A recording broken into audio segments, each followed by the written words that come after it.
Slide on, there we go. Okay, so this is where we left off last night in part 1. Now we're into part 3. Or should we count this as part 4? I don't know. But so basically what I'm going to do first real quick is to go over the 8++ strategies, the general strategies that I consider fundamental strategies that are critical to be done.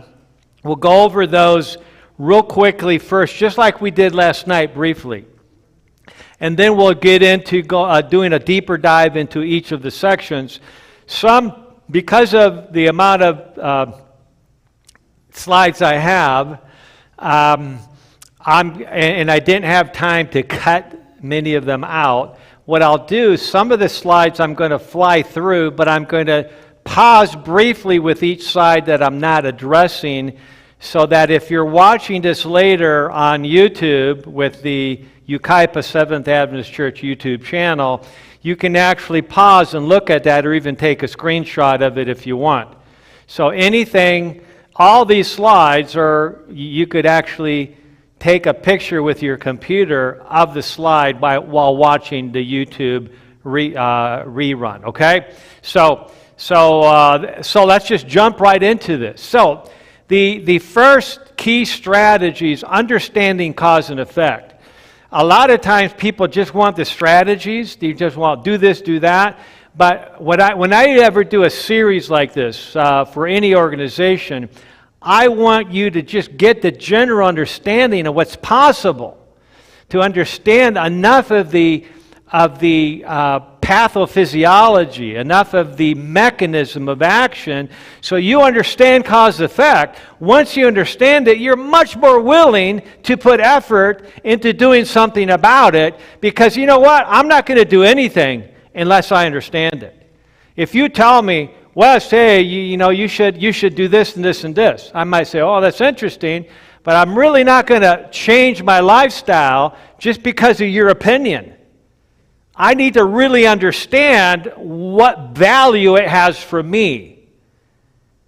And so that's what we refer to as reasoning from cause to effect. Okay, so I'm much more, sometimes my patients say, just stop giving me the reasons and just tell me what to do.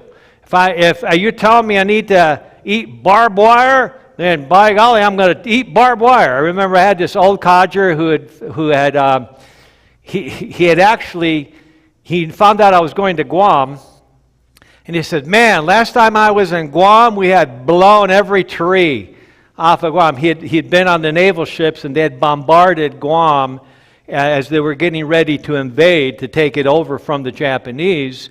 And they actually, his job was paying the locals hundreds of dollars for all the pigs and sheep and animals that were killed because of the shelling, okay, or the trees that were destroyed on their property. And so he's the one that says, if you tell me I got to eat barbed wire, I will. Just tell me what I got to do. Well, that's not how I operate. Okay, I operate by helping you understand so that you then become responsible for applying the information yourself. I'm not going to tell you what to do. I'm going to show you how you can do it, and then you do it. Okay, so this is especially true when we're dealing with blood sugar and insulin disorders, which we'll get into in detail here shortly. Number 2, take advantage of readily available resource materials. We'll look at that in a second. Personalized medicine via genetics. We'll look at that in detail today. Test and optimize vitamin D. That is so critical. Let me just say that one of the major studies that came out a few years ago showed that even at the height of COVID, during the Delta variant, okay, if your level of vitamin D in your blood was over 50 nanograms per ml, your risk of dying of that COVID infection, even if you're diabetic, obese, and had all the comorbidities that we were so concerned with, was essentially zero. In other words, the risk of dying of the worst COVID was essentially zero, even if you were in the highest risk group, as long as your blood level of vitamin D was above 50. So make sure your blood level is above 50, right? That's the most obvious thing I can say, and there's a lot of discussion in the medical community that we shouldn't do that anymore. And as far as I'm concerned, they're completely 100% wrong. Okay, and we'll go over that in a little bit. There's a real attempt to discredit the value of vitamin D. And I won't speculate today on why that is. I just know it's happening. And it's been going on for a long time, decades.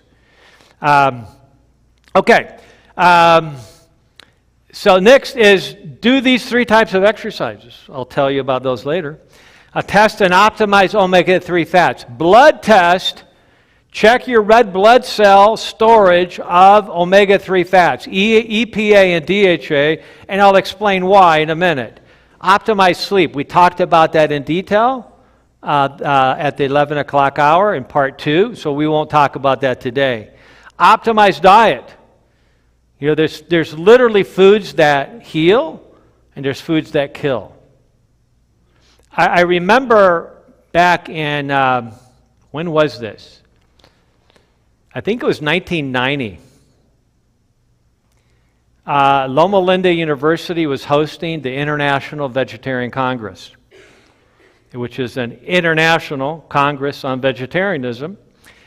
And Dr. Walter Willett, who's one of the most famous epidemiologists ever from Harvard School of Medicine and Public Health, published hundreds and hundreds of studies, and one of the most discerning and creative minds in the field of health and epidemiology.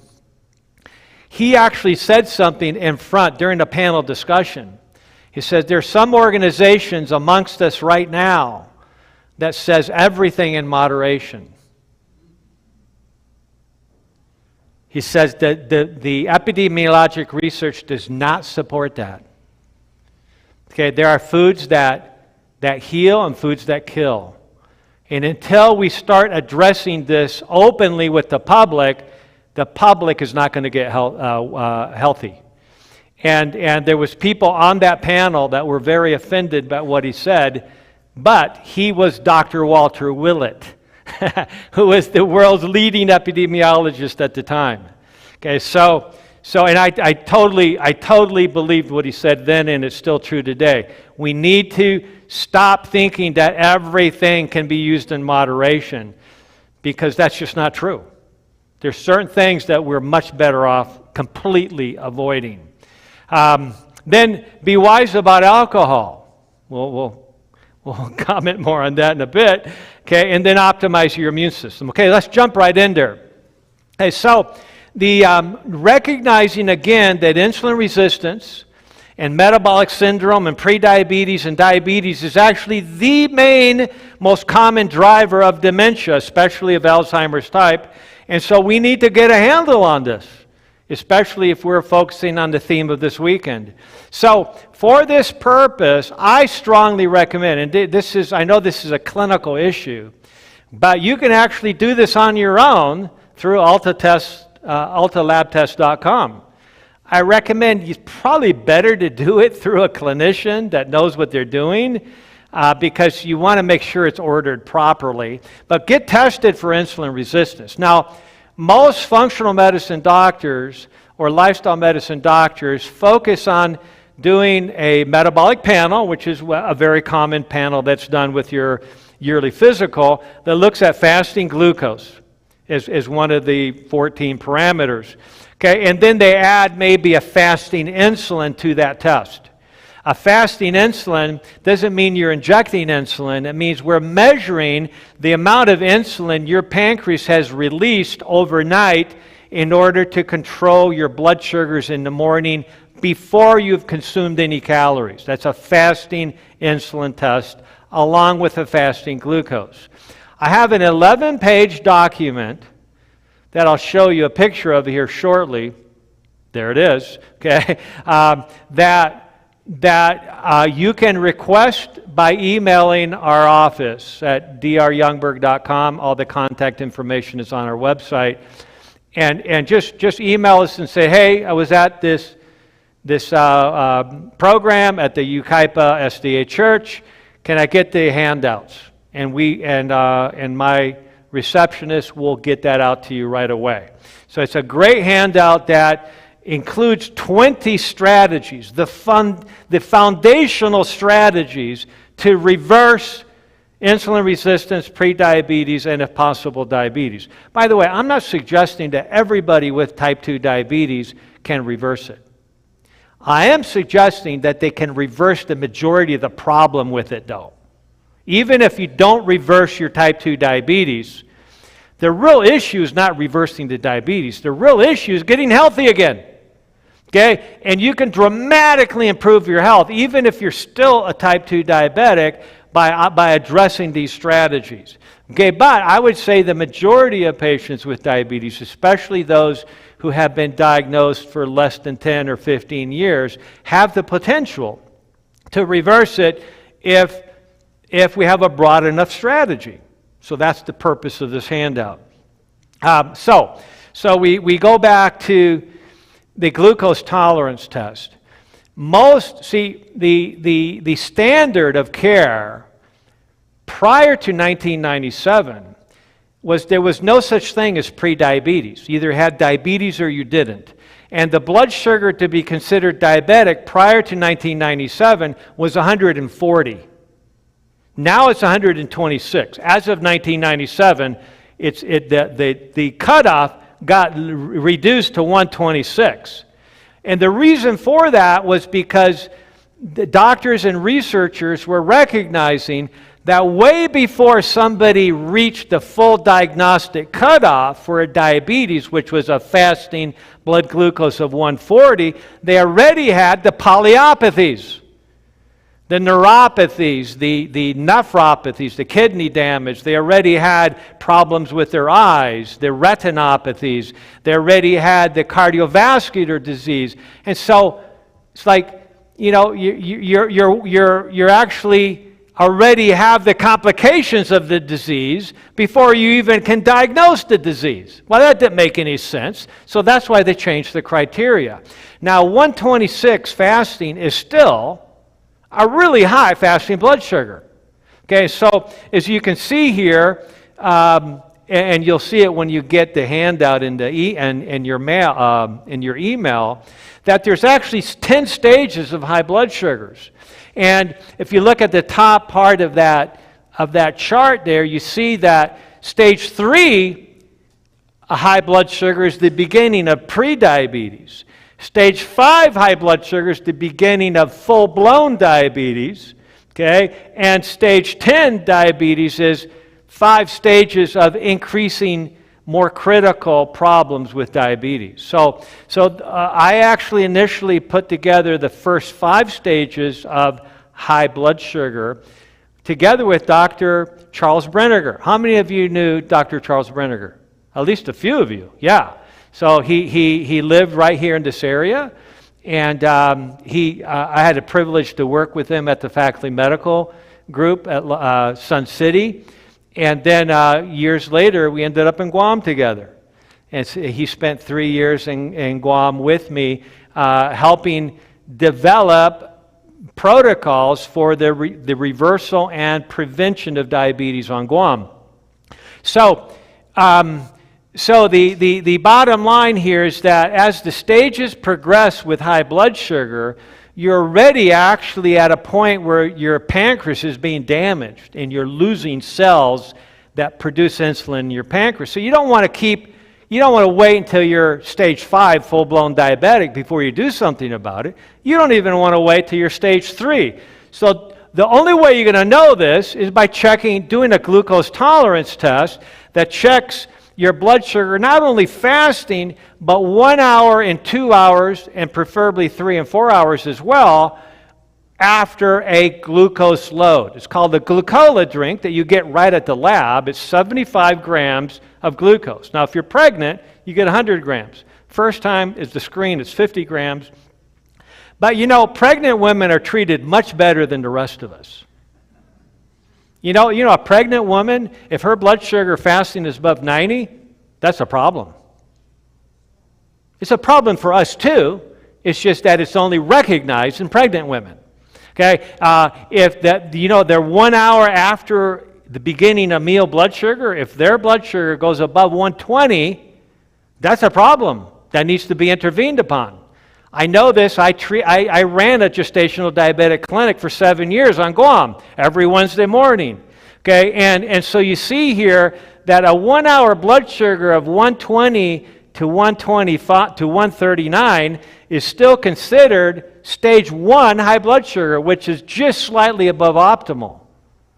So what we need to be thinking about is following the standard of care for pregnant women rather than for regular adults. That's much healthier. Okay, so gynecologists and their obstetricians are way ahead of the game taking care of somebody, because what? Blood sugars during pregnancy dramatically impact the epigenetic risk of that baby developing diabetes when it becomes an adult. In fact, some reports suggest up to 75% of the risk is related to what happened in the womb. Okay, so we got to control. So this whole idea of eat anything you want while you're pregnant because it's free food and it's okay to gain a lot of weight while you're pregnant, that really is out the window. You want to eat healthfully, eat appropriately, but make sure it's healthy food, because if you don't do that, your blood sugars are very likely going to be high, and that's damaging your baby for life. Okay, so be aware of that. Okay, so get this 4-hour glucose tolerance test. The other thing why this is important is you can now measure not only your fasting insulin, but the stimulated insulin. What happens to your insulin an hour and 2 hours after you have that 75-gram glucola drink, which is 300 calories of glucose? By the way, the same thing would happen if you ate 300 calories of white rice or potatoes. Same thing would happen. Okay, so don't blame it all on glucose. Okay, that's why we got to control starches. We got to pay attention to the results. Okay, so we look at insulin levels, and then we compare the insulin. The document will go through this in detail. We don't have time to go over it today. It would take 4 hours, right? But the document will show you how to compare your insulin response to your blood sugars and determine whether your problem is mainly insulin resistance or you also have a pancreatic failure problem. You're already starting to lose the effectiveness of your insulin-producing cells. And then, of course, get the hemoglobin A1C, which almost everybody gets every year anyways. But make sure that you get that test, because it's the least sensitive of all the tests, but it's a great test because it measures an average. Okay, so we're hung up on the slides.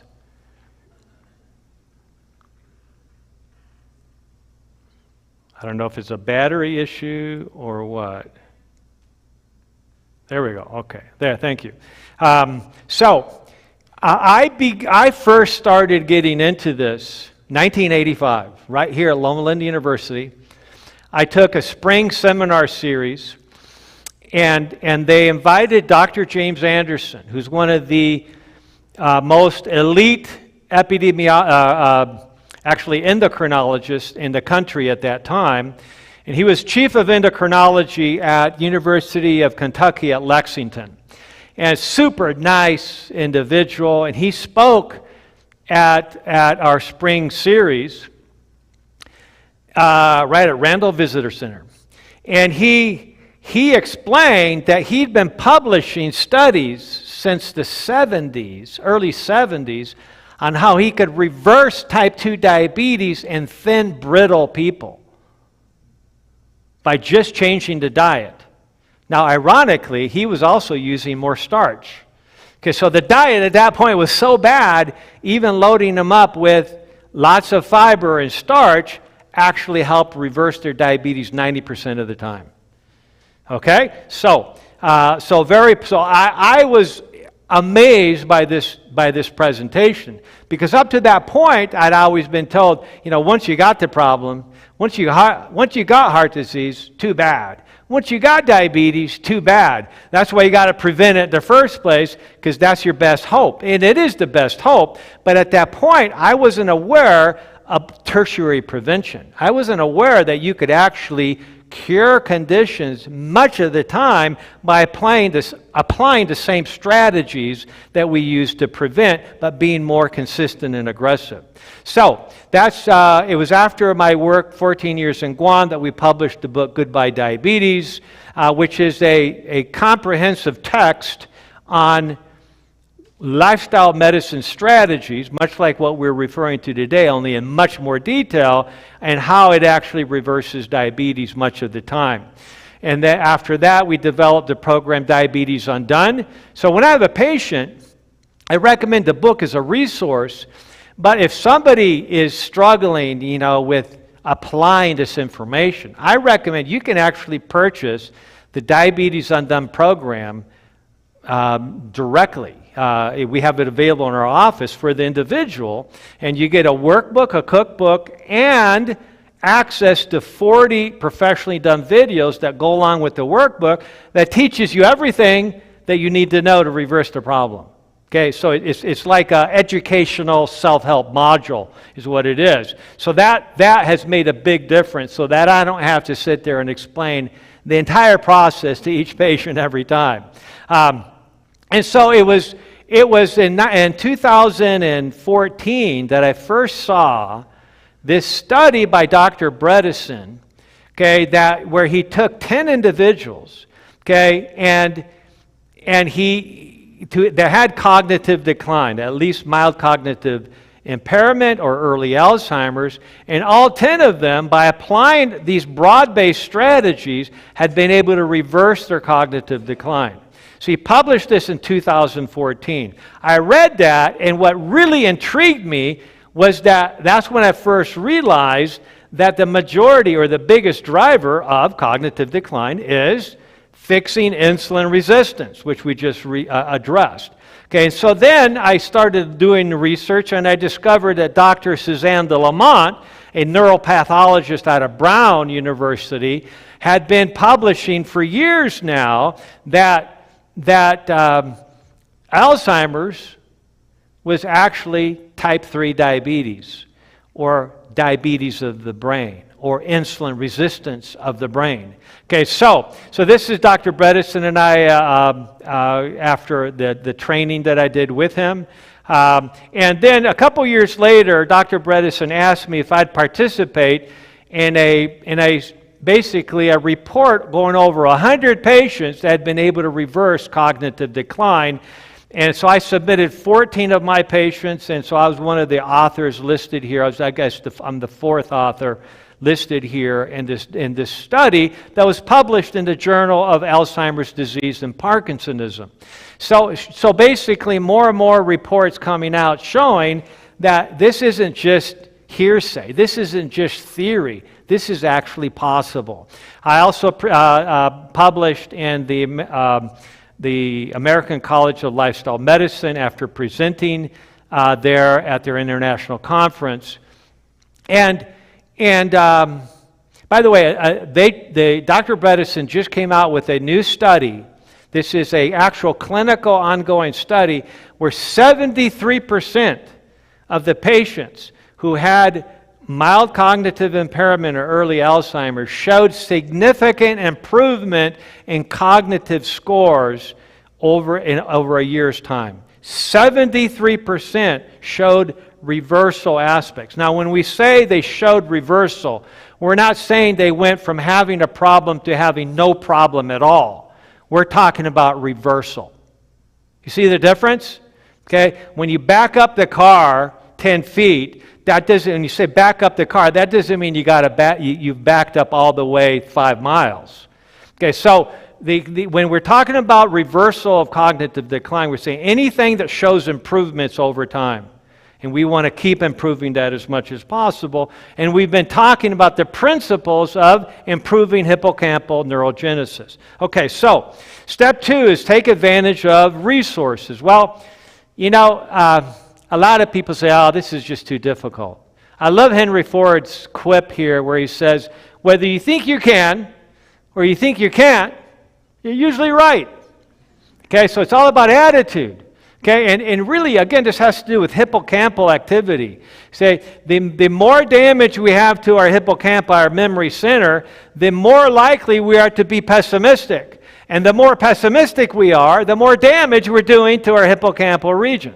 So we got to jump in there and intervene at some point. We've already talked about the value of watching this documentary, so I won't belabor that. That's an excellent documentary, which was very fair. It actually interviews people that think this is a lot of bunk. The top neurologists that just don't believe it at all. And they're out there. I guarantee you they're out there. I've talked to them. But it also interviews people that are really on top of it. Okay, and so the bottom line is that you got to decide for yourself, if you have a concern with this, whether that's something worth addressing or not. Another resource that I developed a few years ago was 15 hours of presentations to family members of individuals with Alzheimer's or individuals who have early Alzheimer's or early cognitive decline. And so this was actually a program I used to run at the Coronado Marriott Resort in San Diego.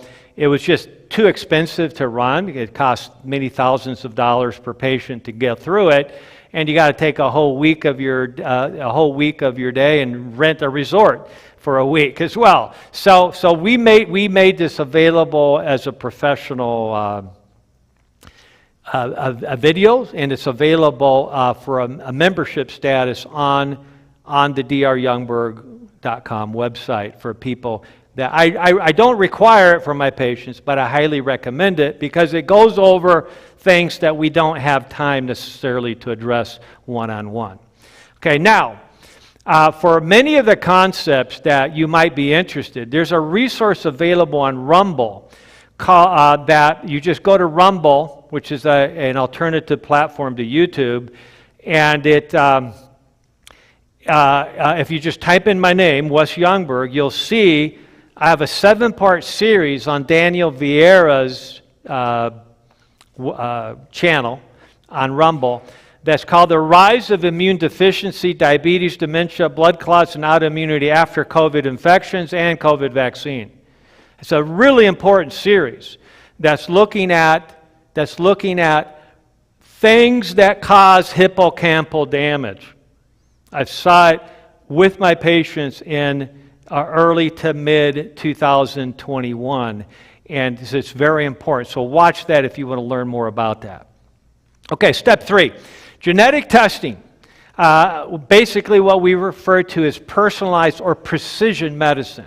We're not looking at the study that was done on 200 people that may be completely different than you and giving you a therapy based on their results. When we do genetic testing, we're doing specific evaluation of how does this relate to you. Okay, so bottom line is Plato said, know thyself, and one of the best ways to get really into understanding the underlying issues relative to our health is doing genetic testing. So that's why we used to do blood testing for ApoE4 status, and that used to cost $300 to $400 per person. You only need to do that test once because this is a genetic test. That doesn't change. It's not an epigenetic test. But now the blood test is available for like $120, which is much better. But you can get the entire 2,000 genes through 23andMe for just under $200. So that's what we normally recommend. Okay, so when I first did this test, I mentioned briefly earlier, about 10 years ago, I discovered that I was factor V Leiden. I had this blood clotting mutation. As you can see, it's in a yellow highlight with a plus minus next to it. This is a major blood clotting mutation, which many of my relatives, many of which live in this area, also have. Okay, and they were fortunate to learn about it, in part after I discovered I had it. There was a reason why my uncle, the next oldest brother, just older than my father, who was an ER physician in Fort Worth, Texas, dropped over dead of a massive heart attack when he was 55 years old, right in the ER when he was working. So you know that was a bad heart attack. If you're an ER doctor and you die in the ER from a heart attack, you know that was really bad. And at the time, I was at his funeral, and, I was feeling bad for him. Man, how could this happen? He's old. He's 55, right? Now I'm 10 years older than he was then, and I'm going like, I need to pay attention. I'm pretty sure that he had this factor V Leiden mutation. Chances are he didn't know it. I doubt he knew that then because it's not a standard blood test. It's not. It can be if you order it, but it's available on a simple saliva test, so may as well get it done and evaluate that. I celebrated when I discovered this because now I had one more way I could improve my health. And there's dramatic things that you can do when you have these mutations. Because I'm 800% more likely to have a major blood clot, a pulmonary embolism, deep vein thrombosis, etc. Should I be paying attention? Or should I say, well, it's not going to happen to me because I eat healthy? Now, that would be foolish. Okay, I got to do more than just eat healthy. I need to look at all the risk factors and apply them properly. Here's an example of, this is not my genetics now, the last one was, so I'm not breaking any HIPAA laws. It was just my own information that I have approved for presentations. But this is another patient that we blocked out the name. Here they had an ApoE epsilon 4, ApoE4, heterozygous, single copy mutation, plus minus. That represents a 500% or five-fold increased risk of developing Alzheimer's compared to people that do not have that mutation. Okay, now, I remember hearing when you remember Doctors Watson and Crick, they were first to determine or establish the double DNA helix, the fathers of genetics. When they were offered some 20 years ago to do this test, they go like, no. I don't want to know. And I've had many patients in the past, not so much now because they understand that it's actually good news to figure out, but many patients said, Doc, I don't want to know my ApoE status. It's going to stress me out for the rest of my life if I find out. Okay, so to me, it would stress me out not to know, right? Okay, so by understanding your risk, you can do something about it that then mitigates the risk. If you don't know, you're just constantly wondering in your subconscious, is this a problem I'm going to have? So you have no resolution of that problem. It's constantly activating in your subconscious, into your conscious. So why stress yourself out for the rest of your life? Figure out what your risks are and then do something about it. Okay, so it's important to note here that Alzheimer's symptoms start at an average age of 84 if you don't have an Alzheimer's mutation. So that you're actually ApoE33. That's the normal, non-mutated variant of the SNP. Okay, so, but it starts 9 years earlier at age 75 on average if you have a single copy ApoE4, like I showed you earlier, and even earlier yet at age 68 if you're a double copy. Now, if you weren't here for part one last night, last night I talked about some labs that you can do through apollohealth.com. You can just look that up. I have all the slides up there.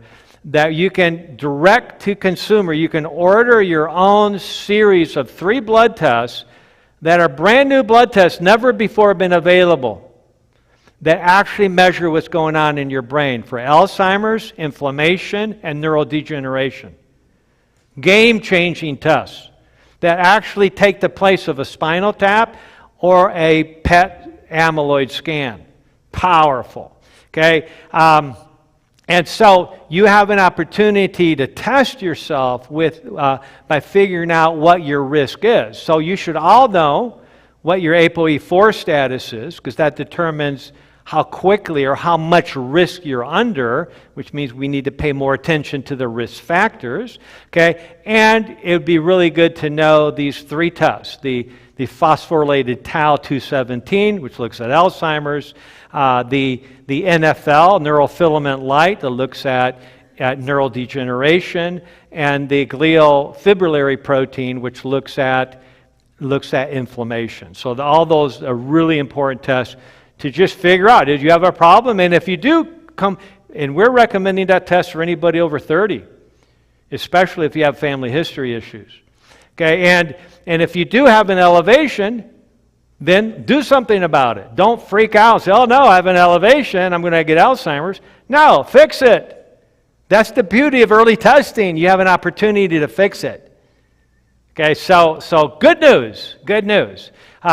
So it was Professor Pembrey from the Institute of Child Health Clinical Geneticists in London who said, we are the guardians of our genome.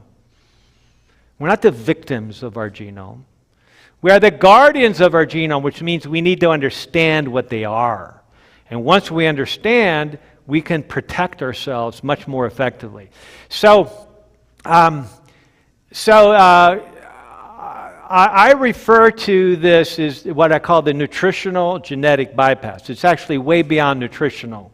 It's a lifestyle, comprehensive genetic bypass that we're doing when we understand our genes. And so I comment here saying dysfunctional genes must first be detected, then supported holistically with a W, comprehensively. Okay? And finally, nutrigenomically bypassed in order to supply the nutrient deficiency. So once again, when we discover where the mutation is, we actually already know biochemically where that falls. We understand what enzymes are dysfunctional and what biochemical aberration occurs downstream. So now we have something, I love biochemistry now because I understand that we can do something. So I understand what the biochemistry should be. I understand what the nutrients and the cofactors should be to support that enzyme system. And I recognize when that enzyme system is dysfunctional, you need more cofactors to get the same effect downstream on that biochemical pathway. And so that's when you can start intervening with simple remedies, specific nutrient therapies, and that's what I refer to nutrigenomically bypassing the mutation. And we'll give a couple examples. For instance, MTHFR. For somebody who has a methyl tetrahydrofolate reductase mutation, okay, if you have a double copy mutation, one from each parent, that's a 70% dysfunction in every cell of your body and the ability to activate or methylate the vitamin folate.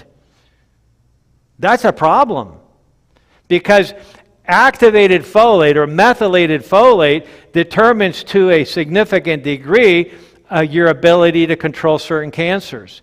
Activated folate controls viral replication into cells.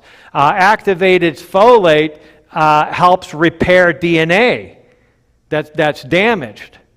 And so when you're not activating folate 70% of the time, that's a serious mutation that's leading to complications. And guess what? We can just essentially 100% neutralize the effect of that mutation by just supplementing the patient with methylated folate.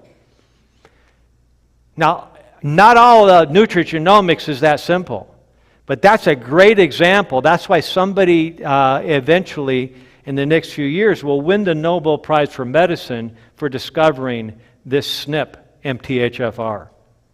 Okay, it's a really powerful SNP, and there's a lot of good information about that. That's fascinating that we won't have time to address right now. Okay, so we have genetics, which we can do studies on and learn a lot from, but then we have the issues of epigenetics, which is the factors that affect the way genes work, independent of the genes themselves. It's the expression of the gene. That's what matters the most. And that is what's determined by our lifestyle. We can literally hit the genetic off switch. So if we have a gene that promotes cancer, and there's many genes in our body that promote cancer, wouldn't it be great if we just turned those off, or more specifically, like a squelch top, just gradually diminish that and dim that down next to nothing? Well, that's what we're doing when we do nutrigenomics. When we do comprehensive lifestyle approaches, we are dimming that switch of the genes that are, if activated, are promoting cancer. So we want to turn those genes off as much as possible. But we also want to turn on the genes that actually benefit our health, that support, that actually override other harmful genes.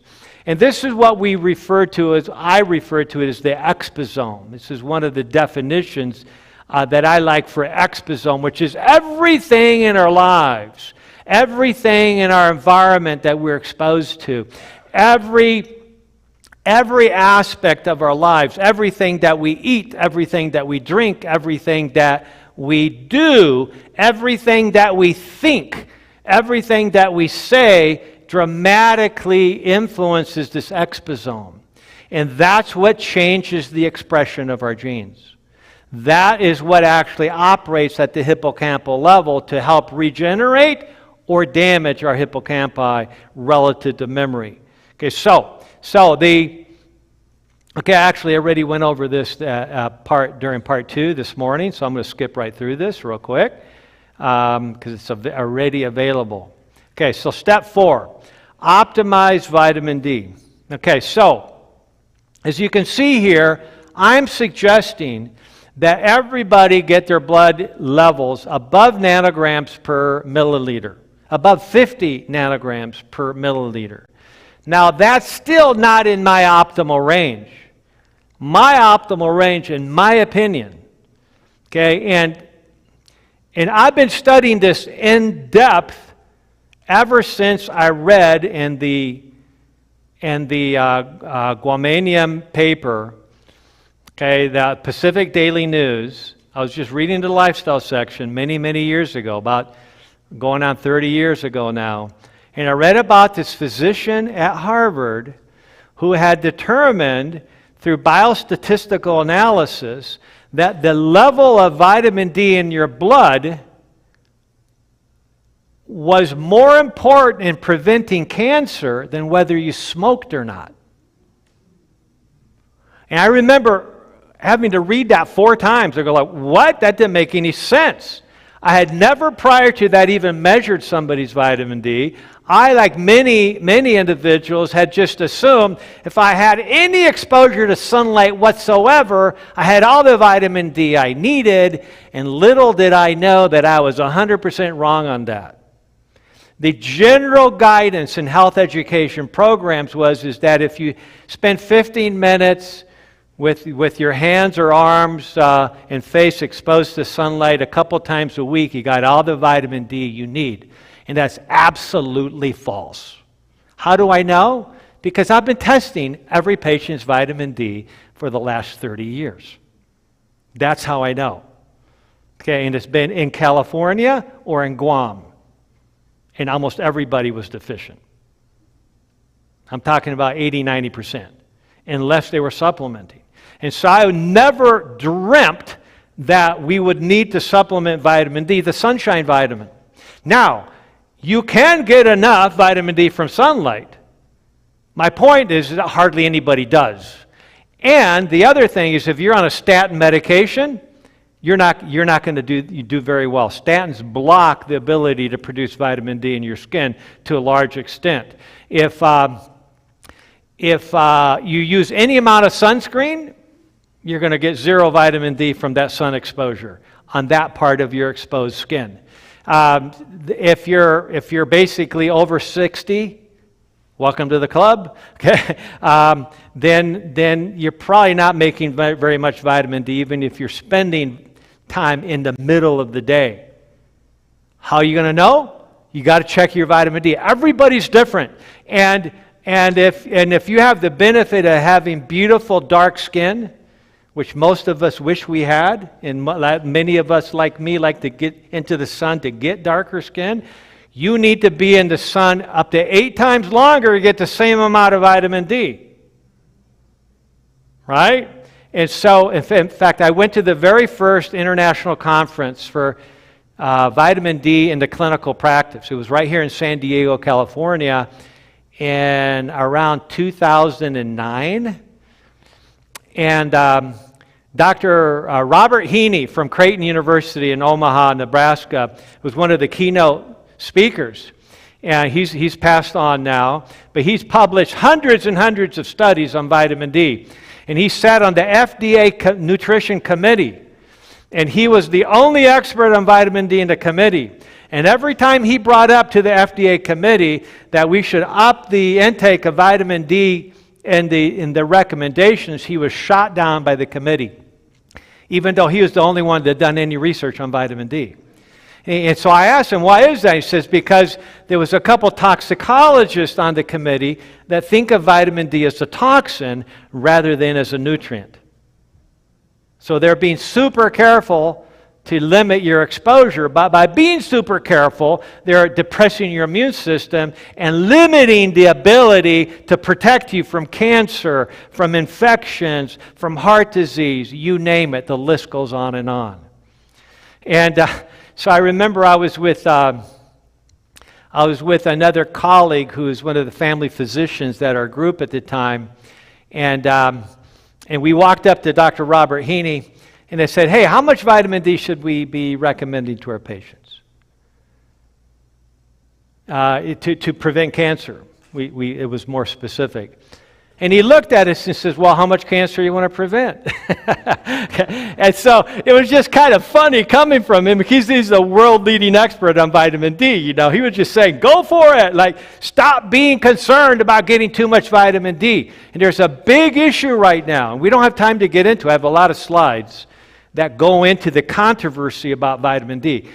I'm just going to cut to the chase. Okay? Worrying about taking too much vitamin D is like worrying about walking too far. Because you're more likely to harm yourself by walking too much than by taking too much vitamin D. Okay, worrying about taking too much vitamin D is you're more likely to overdo water intake than vitamin D intake. Now, can it happen? Absolutely. Can you take more than you need? Absolutely. But the real problem is that we're not taking enough. Would you ever tell somebody, you know, you better stop drinking water because there's a possibility that you might get water toxicity? Wouldn't it be more rational to say, hey, try to get up 8, maybe 10 glasses of water a day, but maybe you don't need more than that? Wouldn't that be better? Same thing with vitamin D. Most of us don't get enough unless we supplement. Okay, so in my experience after nearly 30 years of clinical practice is that my average patient needs about 10,000 units a day, which is about 10 times more than that's officially recommended. Okay, I'm just telling you the way it is. Okay, now some people can do well on 5,000, and so if you don't know and you haven't tested, at least do 5,000. Okay, but test your vitamin D. So now there are organizations like the American Gerontological Society that actually are paying attention to the research and not following some propaganda that came from a non-realistic perspective. And they say to use 4,000 units a day up to 10,000 a day. That's very prudent. That actually fits with my experience of 30 years. Okay, so take advantage of at least that perspective. Now, I remember in 2014, 10 years ago, I was reading in a journal in August, and I came across 2 reports. One was the Journal of Neurology, showing that mild vitamin D deficiency resulted in a 51% increased risk of dementia. Should we pay attention to that? Is that worthy of discussion? I mean, this is a very highly respected journal of neurology. And then they said if you had even lower vitamin D levels, it was 125%, more than doubling the risk of Alzheimer's or different types of dementia. Well, that same month, I came across another review article that wasn't actually a study, but it was a noted physician who basically was criticizing doctors who measure vitamin D and saying you should not check vitamin D because there's not adequate information that it does anything, and was basically strongly recommending against treating patients with giving them vitamin D. Same month, who are you going to believe? Somebody's personal opinion or a big study in the Journal of Neurology? Okay, so this is how do we determine what is truth? That's a whole other topic that we don't have time to get into today, but it's a very important topic. So, I'm going to skip through these because I want to get to some other categories here. But here was in March of this year. Man dies after consuming too much vitamin D as experts warn of risk. Cascade of problems. I wonder how many million people in the United States stopped taking vitamin D when they saw this propaganda. And it was propaganda. This was full of inaccuracies and misinformation. Okay, and I broke this down in detail. I was so mad about this, I talked about it for an hour at another conference. We're not going to do that today. Okay, but so basically, the coroner calls for change after 89-year-old fatal vitamin D overdose. He didn't overdose on vitamin D. Okay, he had all these other chronic conditions that he died of. It wasn't vitamin D. Okay, he might have been taking more than he needed, but he did not die from vitamin D toxicity. I can guarantee it. Okay, so this is kind of a breakdown on the study. I'll just leave it up for a second so you can go back and watch it if you want. What's a safe level? Well, there's a lot of different opinions out there. Be careful about believing everything you read, even when quoted from top doctors at top medical centers, because they don't necessarily know what they're talking about. Okay, how do I know this? Because I've researched this for so many years, and I'm baffled by the opinions that I see documented in especially online journals. So there's just a little bit more information on this. Basically, the official government recommendations or from various agencies are way, way too little. Just understand that. And some of the doctors that I discussed here had very rational approaches, even though they didn't fully understand. Okay, so here's the actual journal article on vitamin D intoxication. Okay, and basically, you can get vitamin D intoxication. There's been several cases published in the medical literature. This is one of them. But usually, they are taking between 156,000 units a day up to 2,600,000 units a day. That's definitely too much. Okay? And so when somebody is, taking bottles and bottles of vitamin D equivalent, usually it's when you're going with a company that's kind of off-label company that has this formula, and they just messed up on the formula and they put in 100 or 200 or 1,000 times more vitamin D than they should have. Obviously, that's going to cause problems. So make sure if you use supplements, use reputable companies. Don't just buy any off-label supplement. So it's possible, but nobody's ever died from vitamin D intoxication, even though they claimed that one did. But as I did the careful review of that case study, I realized that they were way off base on that. Okay, so nobody's ever died from vitamin D toxicity, but many people have died from drinking too much water. Okay? So just just be aware of that. Okay, so let me just flip through these real quick. Lessons learned: buy only high-quality brand supplements. Test your vitamin D levels maybe twice a year until you have a good grasp of what is going on. Check it in the spring, which is the lowest level of the year based on sun exposure. Check it again in the fall, which is the highest level of the year based on sun exposure. And then adjust your vitamin D intake accordingly. Pretty simple and straightforward.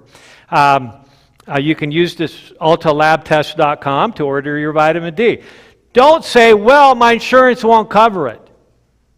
Are you going to really let an insurance company dictate whether you know about something that's critical to your health like this? Buy it, get it yourself. If your doctor won't order it yourself. It's easy to do and very inexpensive. It's less than $50. So if you have a problem, don't overreact. Avoid excess, just like anything else, right? All right. Okay, so I already mentioned this study earlier, and that is... and this is a study published in Nutrients. And I'll just read the title because it has the whole message in the title. COVID-19 mortality risk, death risk, correlates inversely with vitamin D status. In other words, as vitamin D status or levels go up, the risk of death from any infection, including COVID, drops dramatically. Okay, so there is a mortality rate close to zero could theoretically be achieved at 50 nanograms of vitamin D, of the 25-hydroxy vitamin D level, which is when you test your vitamin D at a lab, it's the 25-hydroxy level. Okay, so bottom line is optimize your vitamin D. Step 5, strengthen your muscles. We talked about senility of the hippocampus, senility of the brain in general, where you can have senility of your pancreas leading to diabetes. You can have senility of your muscles leading to sarcopenia, leading to senility of your bones, which is osteoporosis. Okay, so strengthen your muscles and look at 3 types. And this dramatically improves cognitive function. It's very interesting that when you look at twin studies, relative to cognitive decline. You know, in theory, if you're an identical twin, you're going to have the same genetic risk and many times a similar environmental risk as well. But as you get older, your lifestyles diverge and people choose different habits that they follow daily, some good, some bad. And so what they discovered is that middle-aged women who were at risk of developing dementia, the woman with the strongest and the best thigh muscle in volume and strength had the lowest risk of dementia. And so this is really important to understand that the strength and the size of your muscle, but more so the strength of your muscle, directly correlates to strengthening the brain and hippocampal neurons.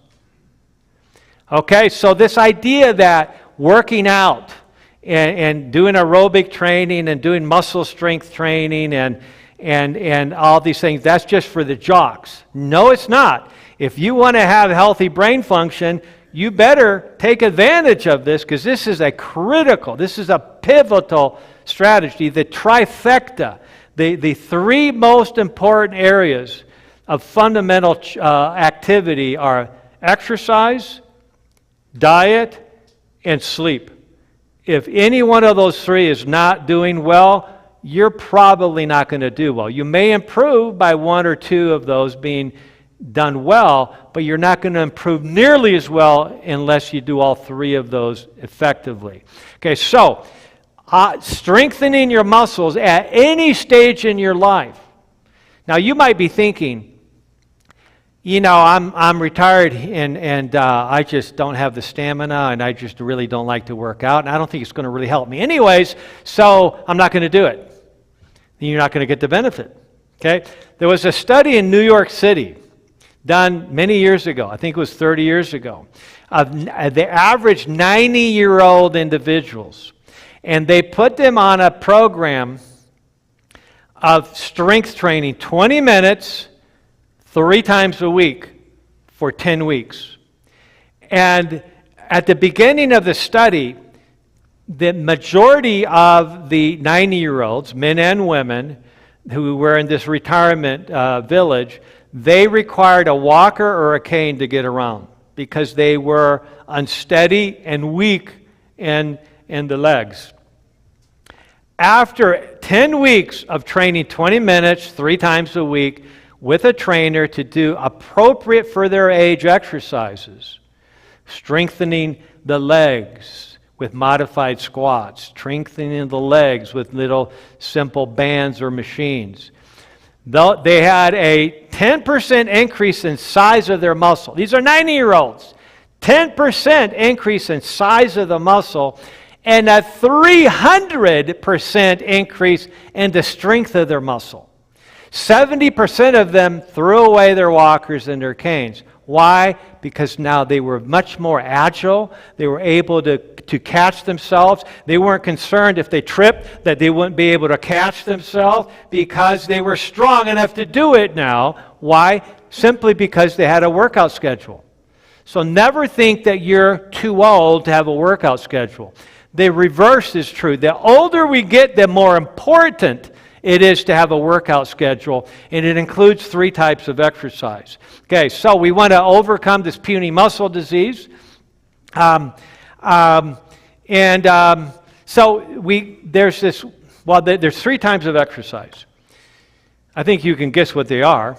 Okay, one of them is light exercise after meals. That's a metabolic activity that lowers the insulin production after the meal. So you have lower blood sugars, lower insulin, therefore lower blood sugar drops later on. Light activity after meals is just that. It's not hard exercise, it's just light activity, just light to moderate.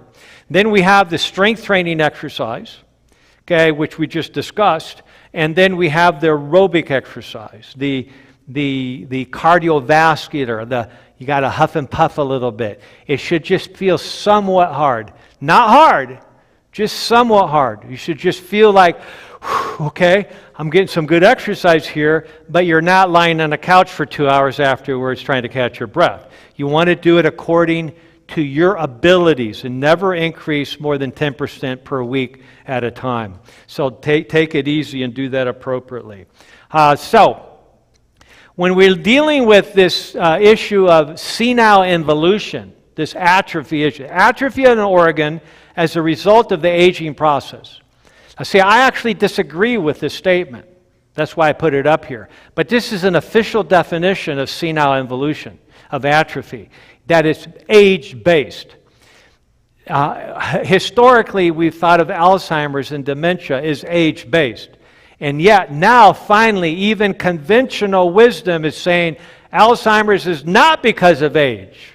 It happens over time, but not because you're getting older. It's because you're exposed to whatever's causing it for longer. There's a big difference there. Okay, so that's good news. In other words, don't think that you are, that there's nothing you can do about senility or dementia because you're just getting older. Senility is not caused by age. It's caused by the overexposure to harmful things and the underexposure of beneficial things. Okay, so this is my definition of what I call salupenia. Okay, which is salu is health, penia is little health. Okay, so how do you accomplish having poor health? It's a system-wide shrinking and degeneration of tissues and organs associated with chronic exposure to biologic irritants, inadequate nutrients, and less than optimal stimulation or activation. I had a brain epiphany when I put this together. I'm glad I wrote it down because I'd never be able to remember that. Okay, but so basically, that's how we get damage to our organ system. By having chronic exposure to irritants, inadequate nutrients, and less than optimal stimulation or activation of our body. Those are the things we got to fix. Okay, so I'm not going to get into this. I'm just going to let it pause for a moment. Steps to if prone to headaches. Remember, headaches are related to dementia as well. Okay, so I'll go on here. Steps to prevent, additional steps. I'm just going to leave this up for a little bit and then move on. Step 6. Okay, test and optimize the omega-3. Specifically, our goal is to get the blood test, by the way, with LabCorp is called the Omega Check. You can also do it with Quest. And they draw your blood and they look at your red blood cell level of specific omega-3s, total omega-3s, and then specifically EPA and DHA. And DHA is the key, but EPA is still important. So those are the goals. You want 2% of your blood fats in the red blood cells to be EPA. And most people like 0.4%, or I've seen some at 0.1%, way too low. The DHA you want above 5%, and most of my patients are between 1 and 2%. In other words, this is a great opportunity to improve our health. Cardiovascular health, immune health, and cognitive health, just by optimizing this. There's all kinds of studies that show how important this is. That it's interesting that the amount of omega-3 fats in our blood dramatically determines the expression of genes in our brain in a healthy way if we have enough of it. Okay, so fructose or sugar dramatically damages the expression of genes in our brain. And so here, actually, let me tell you the study real quick. There was this is a group of researchers at UCLA, and they, by the way, they recently published a study where it was reported that they said that omega-3 really didn't help that much. And that's how it was promoted in the media. It's probably not really as helpful as we thought it was.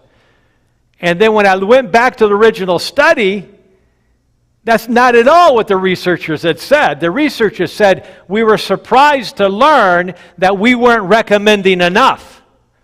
And so the pundits and the propagandists were saying, oh, that means it's not working.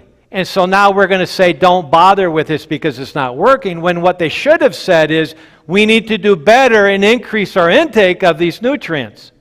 So it's really baffling to me how much misinformation there is in the media about things health-related.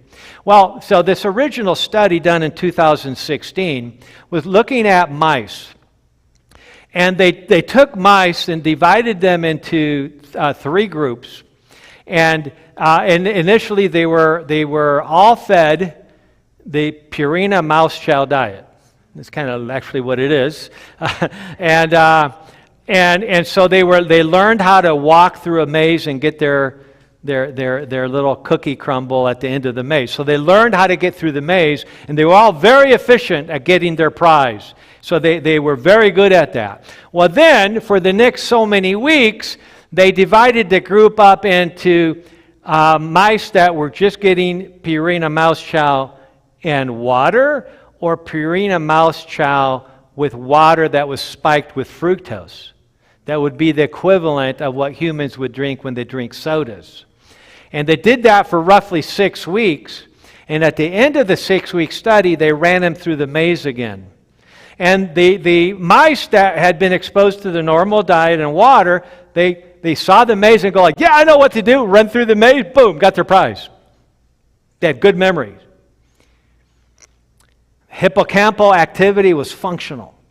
Okay, but when the mice that had been drinking the fructose-spiked water, they'd come to the maze, and it was like a deja vu moment. Like, whoa,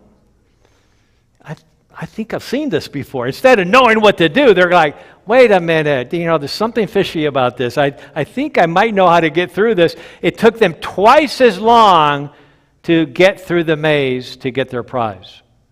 Fructose is a neurotoxin. That's the point. And how much fructose? And I'm not talking about never eating fruit, by the way. I'm talking about added fructose. I'm talking about syrups. I'm talking about things that I have done in the past to my chagrin and to my hippocampal demise at times. Okay, and so, but you need to understand cause and effect. That's the bottom line. And so it's good to know that we want to stay away from fructose, from high fructose corn syrup, or anything related. Sugar in general is really, really bad for the brain, especially bad for the brain that's already struggling. It's really, really bad for that brain. Okay, so interesting studies. Here's the study published in Neurology about the association of the omega-3 fatty acids into red blood cells that you get from the omega check blood test and MRA brain markers in cognitive function in midlife. The Framingham Heart Study. It's an amazing study that started in 1948, I believe, and now it's into the fourth generation. And everybody in the town of Framingham, Massachusetts gets tested every 2 years. Everybody. It's a brilliant, brilliant study. So basically, they looked at over 2,000 people in the study, average age 46. Okay, and those individuals that had the higher levels of EPA and DHA, which is what we're measuring in that test, they had more neurogenesis. Sound familiar? Okay. They had better neural transmission and they had better inflammation resolution. So if they had that glial fibrillary protein test that's now available for the first time in the last few months, that's available through Apollo Health, that measures brain inflammation, that would be lower in people who are optimizing their omega-3s. By the way, you don't have to eat fish to optimize your omega-3s. You can, or your DHA. It's not going to help a lot by eating nuts and seeds, even though I still recommend that. What's going to help is taking a microalgae supplement, which is where the fish get it in the first place. So you can get a vegan omega-3, EPA DHA, which is the same product that the fish use to build up their levels that gets turned into fish oil. So it's actually the same thing, only one is vegan and one is not. They had larger hippocampal volume. In other words, they're making more neurons every day because of exposure to this beneficial food and nutrient, and they had better abstract reasoning. Okay, sounds good to me. So here's other studies that basically say the same thing. This is a study I promote heavily to my patients that basically say that individuals who have a DHA less than 3.8, and almost 100% of the patients that I see at the beginning, the average patient is between 1 and 2. And if your level is just less than 3.8, okay, you're much more likely to get Alzheimer's disease earlier. In fact, you're at double the risk of developing Alzheimer's in 7 years. In that population that's over 65 years of age. So people who have a high level, okay, are expected to live Alzheimer's free for another 5 years or longer. Okay, so let's fix that. Okay, so let's quickly go through this. This is I'm going to quickly read through these slides because they set the basis for why this is so important. So in order to get effective improvements in Alzheimer's, where we get hippocampal regeneration, we must address the underlying causes of disease, right? A review. And focus on the combination strategies. Not 1, not 2, not 3, but as many as possible. A comprehensive network-based synergistic approach is necessary. It will be necessary to target multiple pathways simultaneously. You don't try exercise for 6 weeks and go like, well, that doesn't seem to be working. I'll put that aside. Let's try diet for a while. You put that aside. And if you do that, you're never going to get better. You got to do all these simultaneously. Do the best you can, bring them together. In order to effect an improvement in symptoms and pathophysiology. The goal, this is really important, the goal is not simply to normalize metabolic parameters, okay, but rather to optimize them. So here's a very important point. On most blood tests, for instance, you have reference ranges, or sometimes what's called reference interval. And that generally means, for most labs, that if you're within 95% of the average patient or population, that's considered normal. But see, that has oftentimes very little to do with what is optimal or what is actually recommended to be best for you. Okay, so whenever you work with your healthcare professionals, make sure you're asking a question. Okay, that's normal. It didn't get red flagged on the lab, but is it optimal? Is it where I really should be? I don't want to be compared to the average person who has diabetes, heart disease, and hypertension and working on dementia. Why would any of us want to compare ourselves to them? That's not going to help us. We want to compare ourselves to somebody who's really healthy and vibrant and well, right? And so that's where we need to be asking the question, what's the optimal goal that I want to shoot for? We may not always reach that optimal goal, but at least we're aware of what it is and we're doing things to improve beyond normal. You don't want to be normal, you want to be optimal. Okay, now, I'm not going to go through all these lab tests. I'm just going to leave them up for 5 seconds each. Okay, and this isn't even all of them. Okay, so there's, various lipid, small dense LDL particles, plaque tests, the glucose tolerance tests that we talked about. The hormones, which are critical for hippocampal functioning, are tested. Very important to test those. These are hormones that determine how well the brain can regenerate and restore in that area. Various toxins, various minerals. At the bottom, we see here the ERMI test, which is the Environmental Relative Moldiness Index, which is a test you do on your home by doing a dust test to see, do you have a problem with mold in your home? And you'd be surprised how many of my patients have a problem without knowing it at all. The HLA-DRDQ test we talked about, mycotoxin urine, etc. There's all kinds of interesting tests, each of which tells us whether we need to intervene at that level to optimize. So just as in other chronic diseases, the goal is to reach a threshold effect such that once enough of the underlying causal network components have been impacted, the pathologic process would be halted or even improved. That's the goal. That's what we're shooting for. So the approach is personalized based on over 100 data points, including labs, scans, cognitive tests, medical history, family history. The protocol is continued optimization over time. Each network risk factor is addressed in the most rational, physiologic way and as far upstream as possible. So this is the kind of the comprehensive understanding of the process. And so part of this is recognizing what's the functional definition of dementia. It's that the decline in mental ability is severe enough to interfere with your activities of daily living. That's functional. And if we can, by intervening on this basis, improve functionality, even though they still might have the medical diagnosis of Alzheimer's, the key is we're improving function. That's what we want to accomplish here. So, we already did sleep, so I will skip through that. We did that in part 2.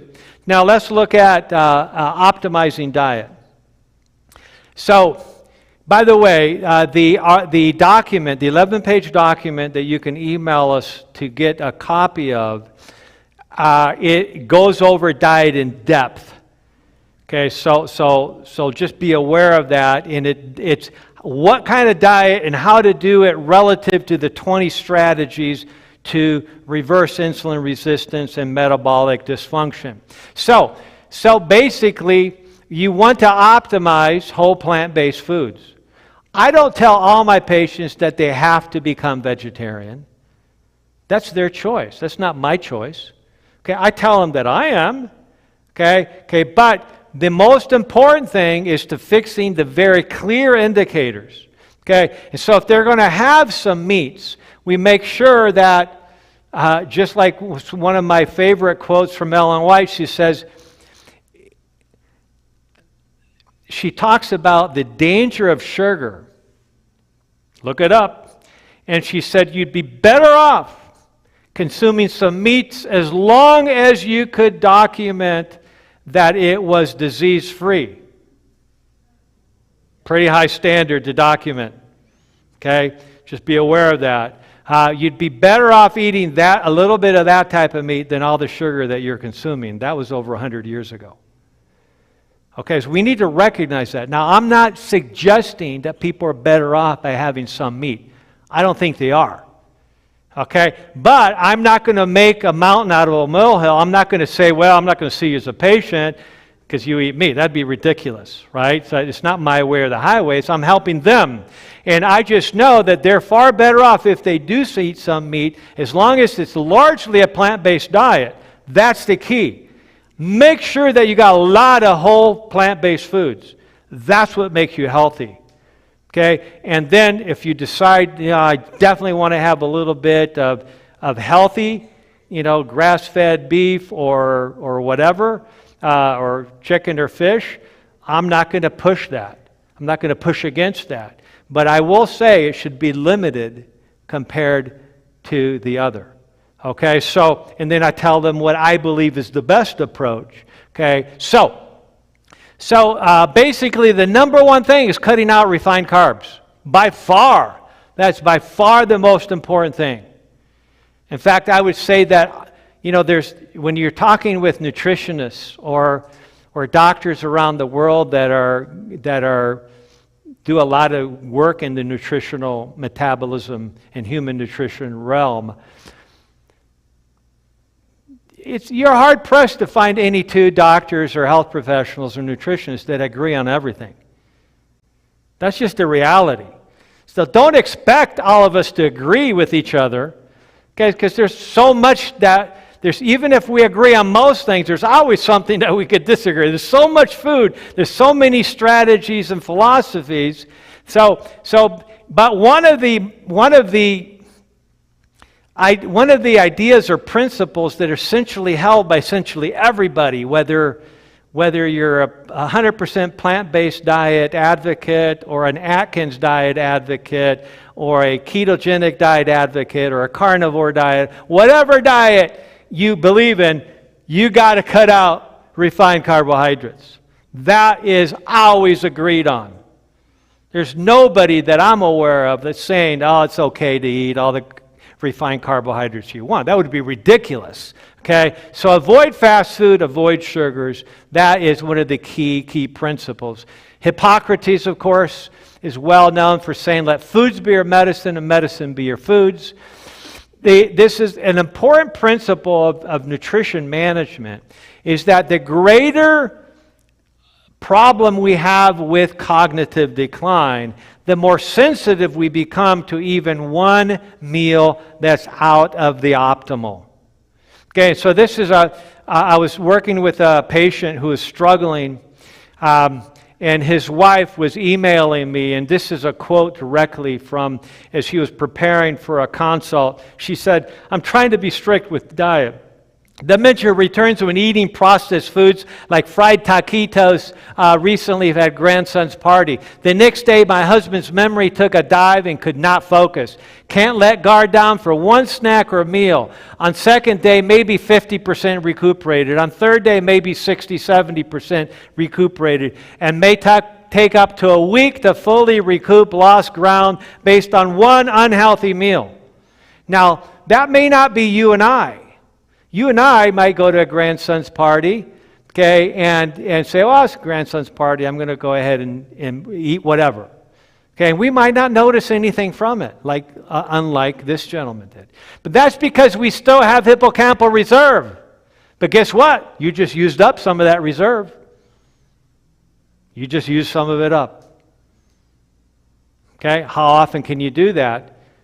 And that's the process of aging. Aging when something is not healthy, that is exposing you over time to a chronic toxicity that leads to hippocampal atrophy. So this is one way that you need to decide for yourself how consistent or how persistent, how strict, if you will, you want to be with your diet. It all depends what you're trying to accomplish and where you're at.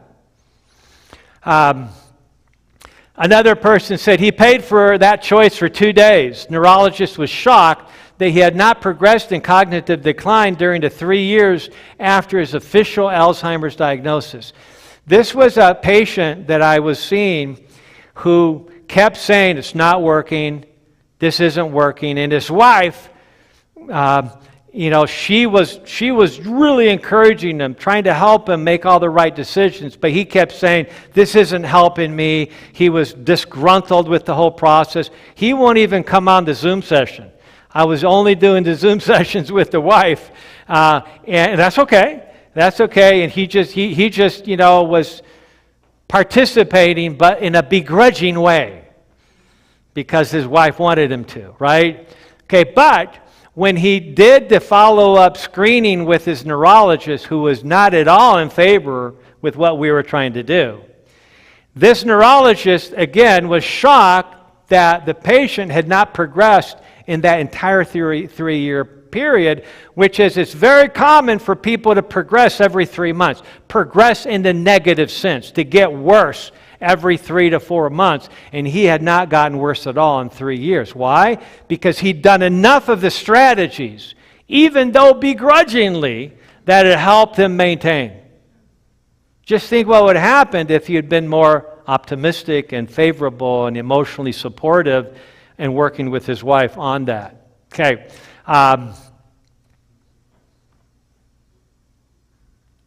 There we go. I'm just going to skip through this.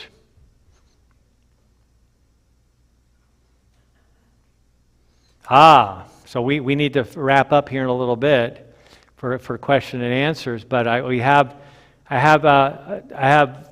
three bonus steps for you. Okay, be wise about alcohol. I had the privilege to teach a course at a secular university. This is University of Guam. When they compare beer drinking between universities around the country, they said, well, we didn't include Wisconsin, universities in Wisconsin, because that's comparing professionals versus non-professionals, right? In terms of the amount of beer that they drink at some of these universities and colleges. Really not funny, unfortunately, because they're really damaging their hippocampi horribly by what they do during college. But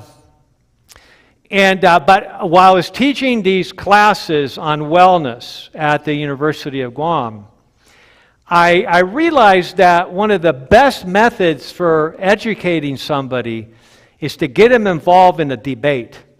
And so I actually required in my classes that every member of the class participate in 3 debates during that school year, during that quarter, that 10-week period.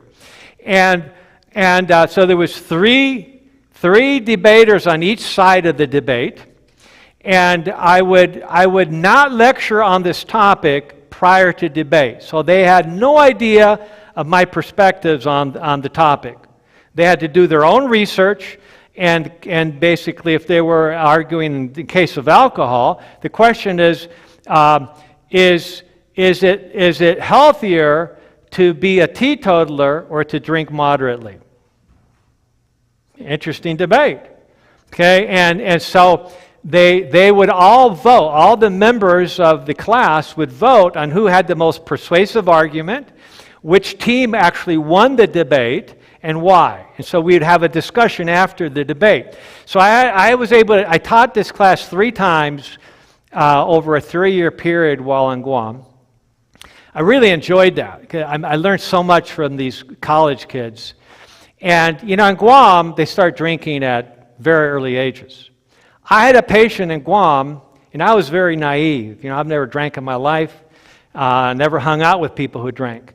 And so I was very naive about drinking. And one of my patients, I asked, he says, well, I realize I'm drinking too much. And so I said, okay, how much are you drinking? And he said, I had 3 cases. And I thought he meant 6-packs. And so I said, so I'm trying to be, accurate in my charting during the visit. And so I said, you mean 3 6-packs? And he said, no, cases. I didn't even know what that was. But he was drinking 3 cases of beer per day. They would hang out, start at 3 o'clock in the afternoon and drink until midnight. I was like, how can anybody drink that much? But they do. They do. And so I think you could define that as heavy drinking. In fact, the official definition of heavy drinking is 4 or more drinks in a 24-hour period. That's the official definition of heavy drinking. Okay. Oh no, that's binge drinking. Okay, heavy drinking is anything more than 2 drinks for a man or 1 drink for a woman. Anything more than that moves from moderate drinking to heavy drinking. Now, very few people who drink anything at all would actually believe those criteria, but those are the official criteria by which research and doctors evaluate information. So during this debate, I was very interested in who would win the debate, and I assumed naively that the group that was promoting moderate alcohol consumption would easily win the debate. They lost the debate every single time. Because I taught them the best way to win a debate is to understand the opposition's viewpoint better than them. In other words, all the research that they would use to support their argument, if you understand that research and have counter research to fight against that logically, you're going to win the debate. And they won every single time. And I had one lady, a college student, 24 years old in the back, or maybe 22 years old. So I would have everybody comment on this discussion at the end of the debate. She said, what do you think about this? Before I even told them my opinion. Okay, and she said, I tend bar at 3 different bars on Guam. She said, there is no such thing as a moderate drinker. Now, that was her perspective as a college student. Okay, but an interesting perspective. Very few people who drink actually drink moderately. But what you'll find here is even those who do have significant damage to their hippocampi. And that is the aha moment that most people aren't aware of, because there is a significant effort in the industry to suggest that moderate drinking is actually good for your brain. In fact, you can find not studies, but medical review papers, opinion pieces that suggested over and over again that moderate drinking would lower inflammation and be good for the brain. And yet they have no good research backing for that concept. So the industry has infiltrated the system. It pays for studies to be done or reviews to be published in medical journals that make it seem that it's actually good to drink moderately. So there's pros and cons. Let's just say for a minute, that actually drinking moderately is good for heart disease, because there's a lot of epidemiologic research that suggests that. The Harvard Health Professional Studies suggest that moderate drinking is actually good for you, biostatistically. I don't agree with that, okay, but that's what it says. Okay, so again, remember, that's not a cause-effect study that's looking at association. Okay, but let's just assume for a second that that's true, that moderate drinking actually is good for your heart. What's the first question we should be asking? Just because it's good for the heart doesn't mean it's good for everything, right? That's the obvious logical question, okay? And so if you look at all the data, not just some of the data, if you look at all the data between alcohol use and cancer, it's always carcinogenic. End of story. Some would say mic drop, right? So even if it was true that it's good for your heart, at what cost? At what detriment to our health? Because some studies show that even an occasional social drink once every 1 or 2 months increases risk for cancer. The question is, what about Alzheimer's? And it's just about as bad. Okay, so all the top oncologists that are on their game will tell you, if you're trying to protect yourself against cancer, absolutely do not drink at all. Okay, so I'm of the opinion is that I'm a scientist. I want to do what's best for you. My job isn't to get you to do what I believe for myself, philosophically or spiritually or religiously. My job is to help you be the best that you can be. And if there was research that clearly documented and demonstrated that an occasional drink or moderate drinking was actually good for your heart, for your cancer risk, your immune system, and your brain, I would not in the least try to deter you from drinking moderately. But I can't in good conscience recommend that because what the data shows, it doesn't show that. Okay, so let's take a look at that. A couple years ago, I was flying to Walla Walla, Washington to do a lecture, believe it or not, on Alzheimer's. And this was when my daughters were in school there at college. And so I'm at the airport in Seattle, and I see this Time magazine special. The science of Alzheimer's, what it is, how it touches us, and hope. I'm all about hope. You know that. And so I go, man, I bought that. I spent the $7 for that magazine, and I got it, and I started flipping through it, and very quickly I realized that this was basically a propaganda piece, through and through, with a couple of really nice articles on different topics. But it was a piece to make money. That's all it is. And I know people who put together business magazines, and basically you got to sell ads almost on every other page to make it, when you make a magazine, when you put a magazine together. So you're always potentially promoting something that actually isn't really good for business or isn't good for health in this case. So here was the section on drinking. Here's more good health news for drinkers. Brilliant title. Here's more good health news for drinkers, implying that there's all kinds of news all the time that drinking is good for you, when in fact it's always propaganda.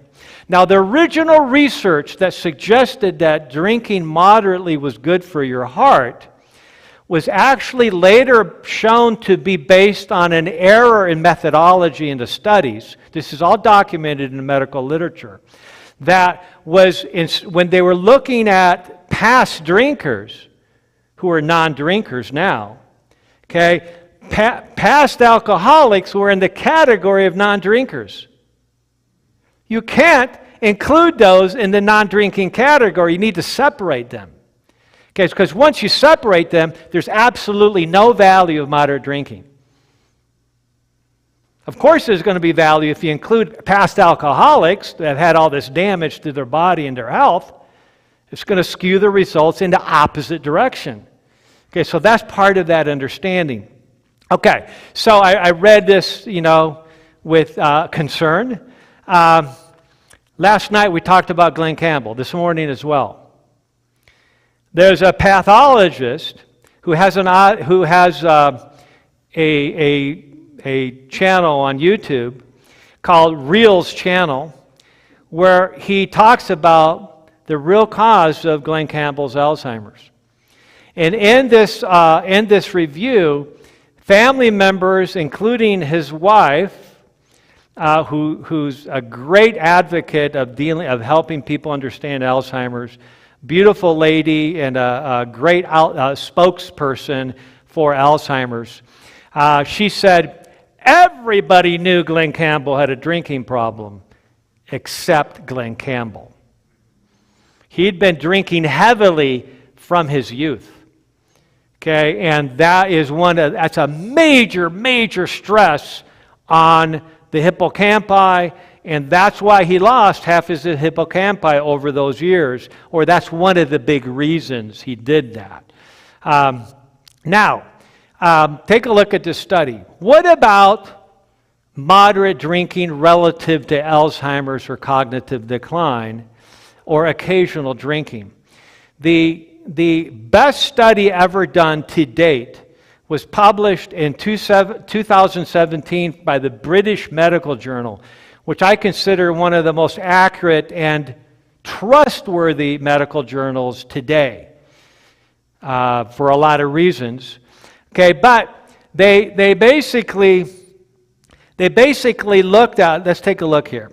It basically was a 30-year follow-up study. They did MRI scans, and they found that a higher consumption of alcohol over that 30-year follow-up was associated with increased odds, it's another way of saying risk of developing, hippocampal atrophy.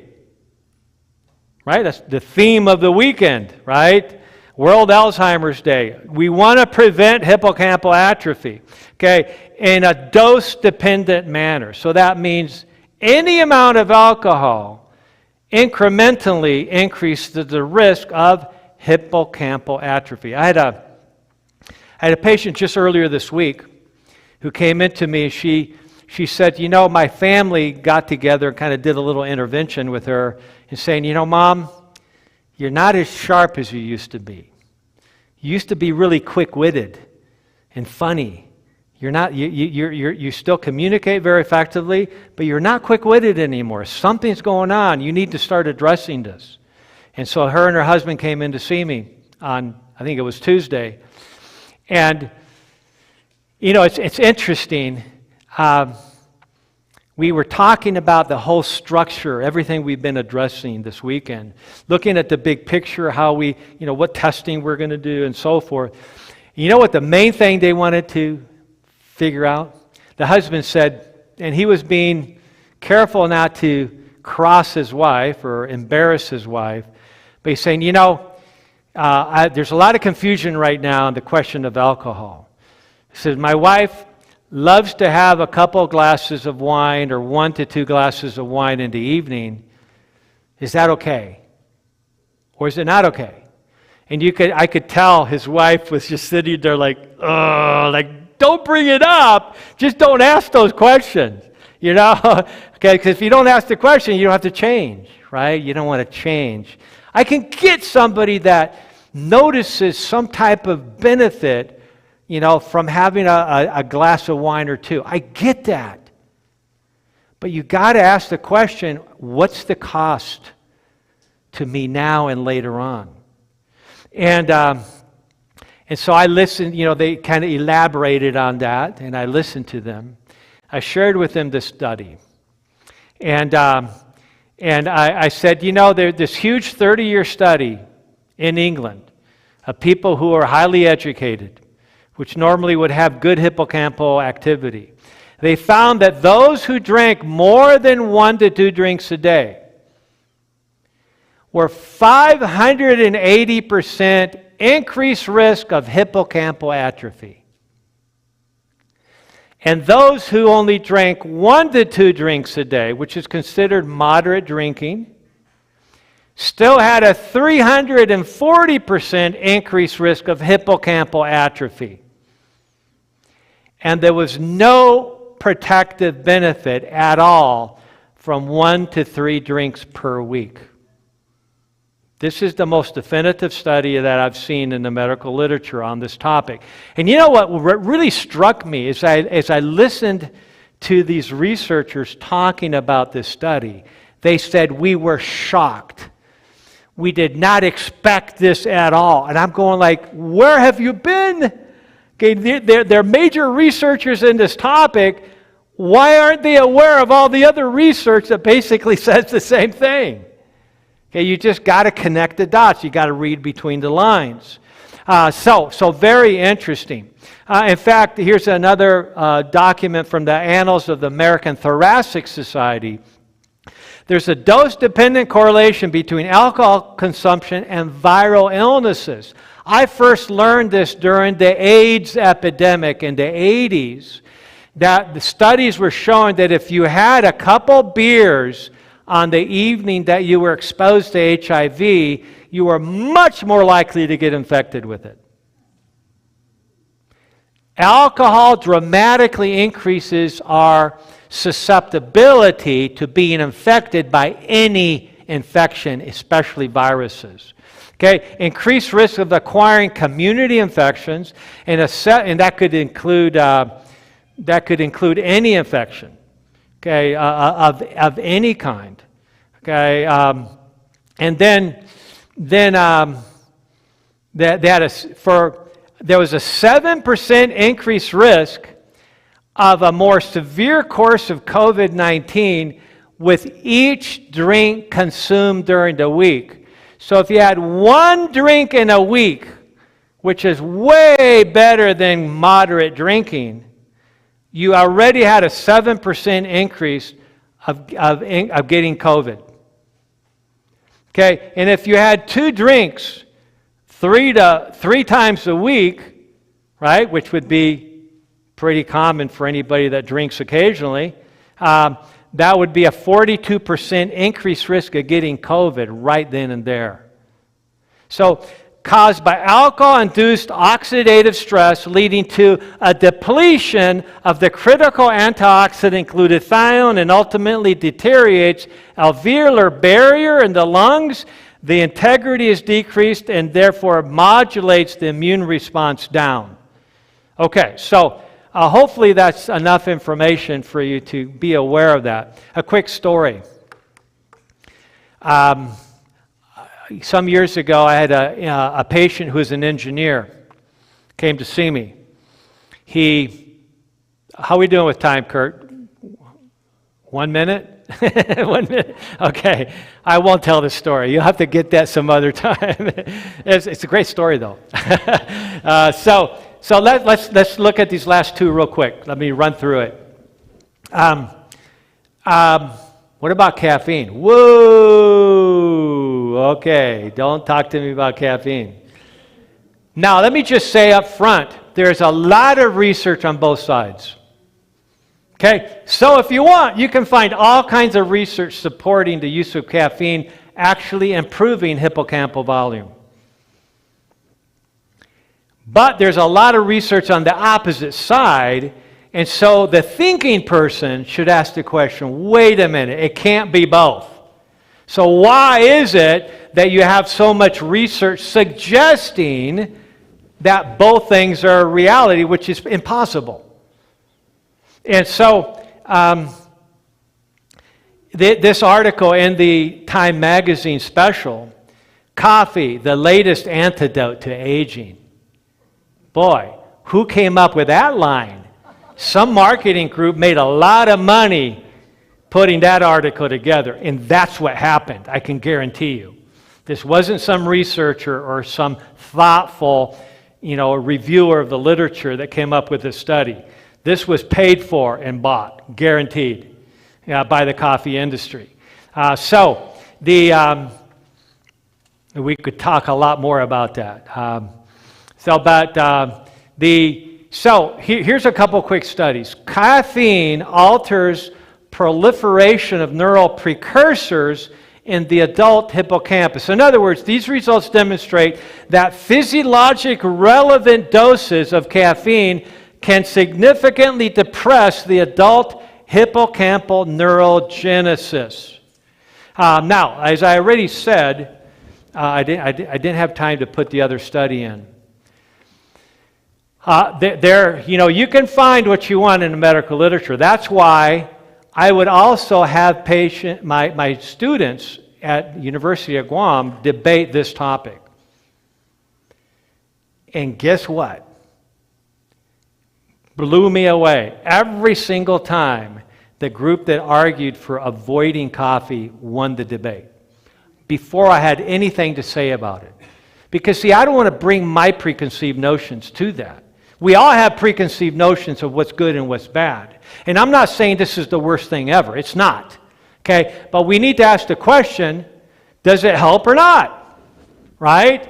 And I realize that many of us rely on certain amounts of caffeine, and we love it when we read an article saying this is actually good for us. I mean, there's Harvard medical studies saying 5 or 6 cups of coffee a day lowers your risk of diabetes by 50%. Do I believe that that's in the study? Yes. Do I believe that that study shows that we should drink 4 or 5 cups of coffee a day to lower our risk of diabetes? Absolutely not. I've actually talked to the Harvard researchers during a conference who kind of challenged me in my view of coffee. And I said, look at the clinical implications of what caffeine does to insulin resistance. Look at the clinical implications of what caffeine does to adrenal function and adrenal impairment, leading to hypoglycemia and reactive hypoglycemia and depressed immune system over time. So you got to look at the clinical implications of this. Okay, so again, I'm not saying having a little bit of tea or caffeine here and there is the end of the world. It's not. Okay, but the question is it beneficial or not?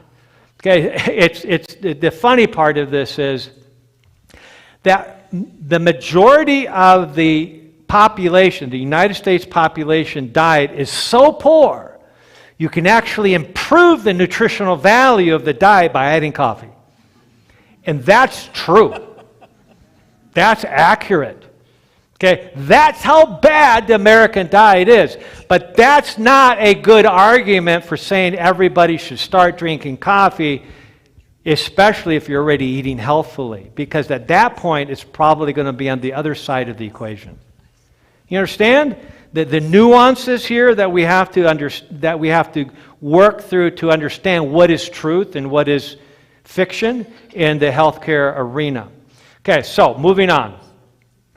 By the way, if you are so inclined to maybe start cutting back on your caffeine intake, don't do it all at once. You're not going to feel good. You're going to have major withdrawals, which should be an eye-opener in of itself. Okay? And so the general rule clinically is never decrease your caffeine intake more than 1/4 per week. So it should take at least a month for you to cut out all the caffeine, if that's what you decide to do. Okay, but you need to decide to do that based on what makes sense to you, based on an honest evaluation of the information. Okay, and last of all, we have optimized the immune system. I said in session 1 that if somebody gets an infection, especially if they already have early signs or more moderate signs of dementia, it really hits them badly. So in fact, one of the dreaded problems with my patients who have more moderate to advanced dementia is if they get a urinary tract infection, because they start hallucinating. It goes really bad really quick, and some of them start walking with a tilt. Neurologically they become really messed up, and I had one patient who became demented because he was an environmental cleanup expert who was exposed to major toxins for many years of his life, and when he had a urinary tract infection, he would walk by and see himself in the mirror, punch the mirror. Yeah, and of course, that created a lot of problems, or headbutt the mirror. You know, and I mean, infections really mess people up. So we need to prevent and manage infections properly. So low-grade infections in particular are the hardest to detect. Why? Because you can't detect them necessarily with a blood test or a urine test. They're low-grade. Okay, so you have to do a deep analysis of this, and so this is really, really critical. This could be a whole weekend talk just on how we optimize the immune system. I'm just going to skip through some of these because I don't have time to address them. Just basically studies documenting that infections are really bad for dementia. Any kind. Chronic infections leading to chronic buildup of dementia. Acute infections causing dementia acutely as well. And then there's all kinds of things. Here's where we're wrapping up tonight. There's all kinds of things that we can do. I talked about using iodine. The three things I want to have stockpiled in my home is charcoal, activated charcoal, iodine, like this type of iodine and other forms of iodine, and chlorine dioxide tablets called Safrax for basically cleaning up any bacterial, viral, or fungal infection or mold in the house. So let's just look at this real quick. I have a whole, this will be easy. I have a whole hour presentation on just iodine. It's on Rumble. Just type in my name on Rumble and you'll see a whole hour presentation of iodine. When I first, I've been using iodine as an antiviral, antibacterial for 25, 30 years. Okay, but when I first started studying after, COVID became a reality in January, February of 2020, I started going deep into the literature saying, what do we do for this? Okay, and I immediately knew that we needed to use iodine. Why? Because it kills any virus. It destroys any virus. And now we know for sure COVID. I didn't know it at the time because nobody had done the research, but the research has been done. It'll kill COVID easily. It'll kill any virus easily as long as you use it properly. And so I have in this series, I have a whole hour presentation on iodine alone. Now there's different forms of iodine that you need to be aware of. There's the liquid iodine forte, which is the diluted potassium iodide that's very diluted, and you can easily put a snoot cap, a vertical spray cap, and spray it up into your sinuses, and you're instantly basically destroying any viruses in your sinuses, and you can spray it into your mouth to kill any viruses in your throat area. And it usually takes about 3 days for viruses to progress and spread from this area to other areas of your body. So if you do this properly, you could theoretically never get a systemic infection or even a lung infection. But you can also do this in a nebulizer, which I'll show you in a little bit, where you're breathing it in through a nebulizer, and so you're super saturating all the tissues in the lungs and destroying any virus. So you breathe it in deeply, it just destroys viruses on contact. Okay, so now that virus don't have the chance to spread through the body like they otherwise would. And then there's nascent iodine. Now, nascent iodine is a form of iodine. So liquid iodine forte is actually potassium iodide. So it's different types of iodine. And nascent iodine is pure iodine that's more potent than the potassium iodide in killing virus. So I like to mix them together. Okay, and then we have Lugols, 2%, which, you used to be able to get much more concentrated iodine, but guess what meth labs like to use to make meth? Iodine, potassium iodide. So this is heavily regulated by the government naturally. And so, but you can still get 2% Lugols, and that's a very concentrated form of potassium iodide and iodine, but it's very thick. And it's not easy to nebulize in a portable nebulizer. It'll gum up the mesh nebulizer. So if you're going to nebulize with Lugols, you got to dilute it with saline or other forms of diluted iodine, and then put it through a mechanical nebulizer that's like a that's like a hardier, a sturdier nebulizer that won't get gummed up easily in the mesh.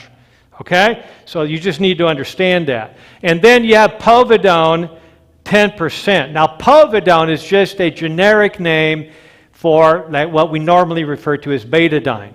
Betadine is 10% iodine. Okay? And you can actually use povidone iodine, and it's super cheap.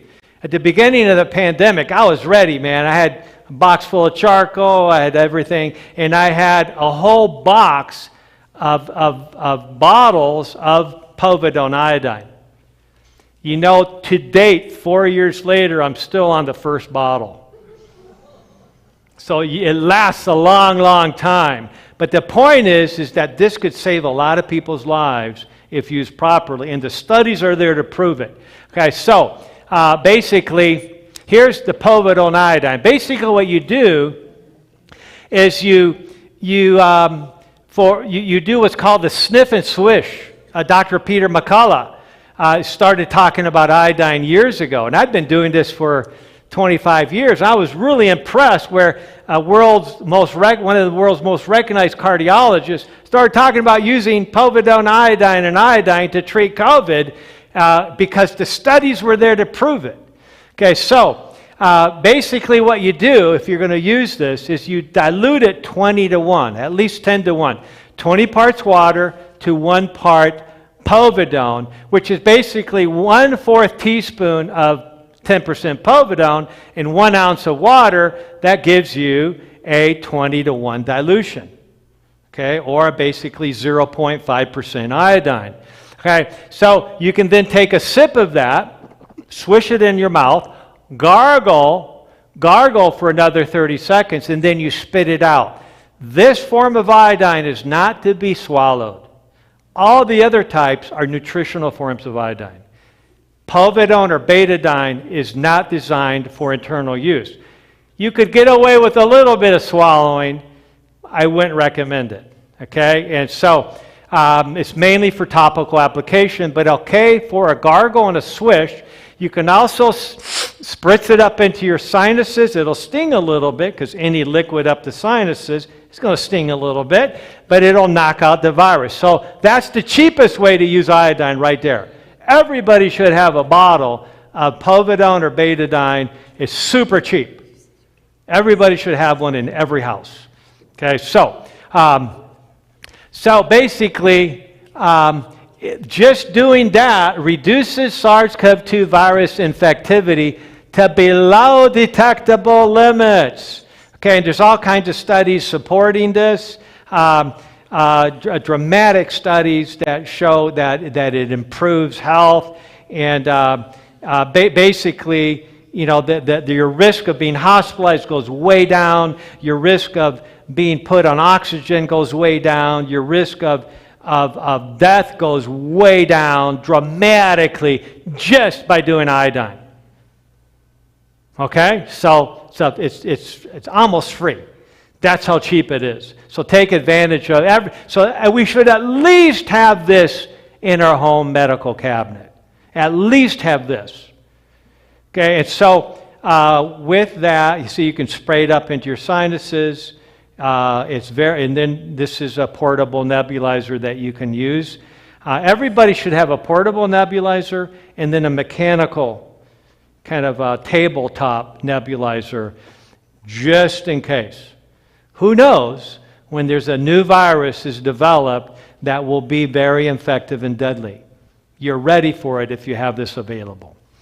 Okay, I think that ends our discussion for tonight. Kurt's happy that I'm done, so we can take some questions. No. We wanted to do some questions, though, for sure. But the pastor said, let you go ahead and tell that story of the Time Magazine the pastor Journal, says and then we'll do it. We got to tell it, right? But can I say something just before that? Absolutely. He doesn't know I'm going to say this, but when I heard this a couple of years ago, I immediately became a patient. And I just want you to know, somebody was asking the question last night, does insurance cover the visits with him? No. But it's not expensive. For a couple $100, I was able to get done what I needed. I had the blood test done, I had the 23andMe done, and then he would read them, and you don't even have to go to Temecula. He will do it with you in Zoom. So if you're interested in getting a personalized assessment of where your risks are, then I would highly recommend it. And we use this iodine forte all the time, whenever there is. If I feel a little congestion, we carry the and it's iodine gone. with us everywhere we go along, right next to the charcoal. Okay, and so just in case.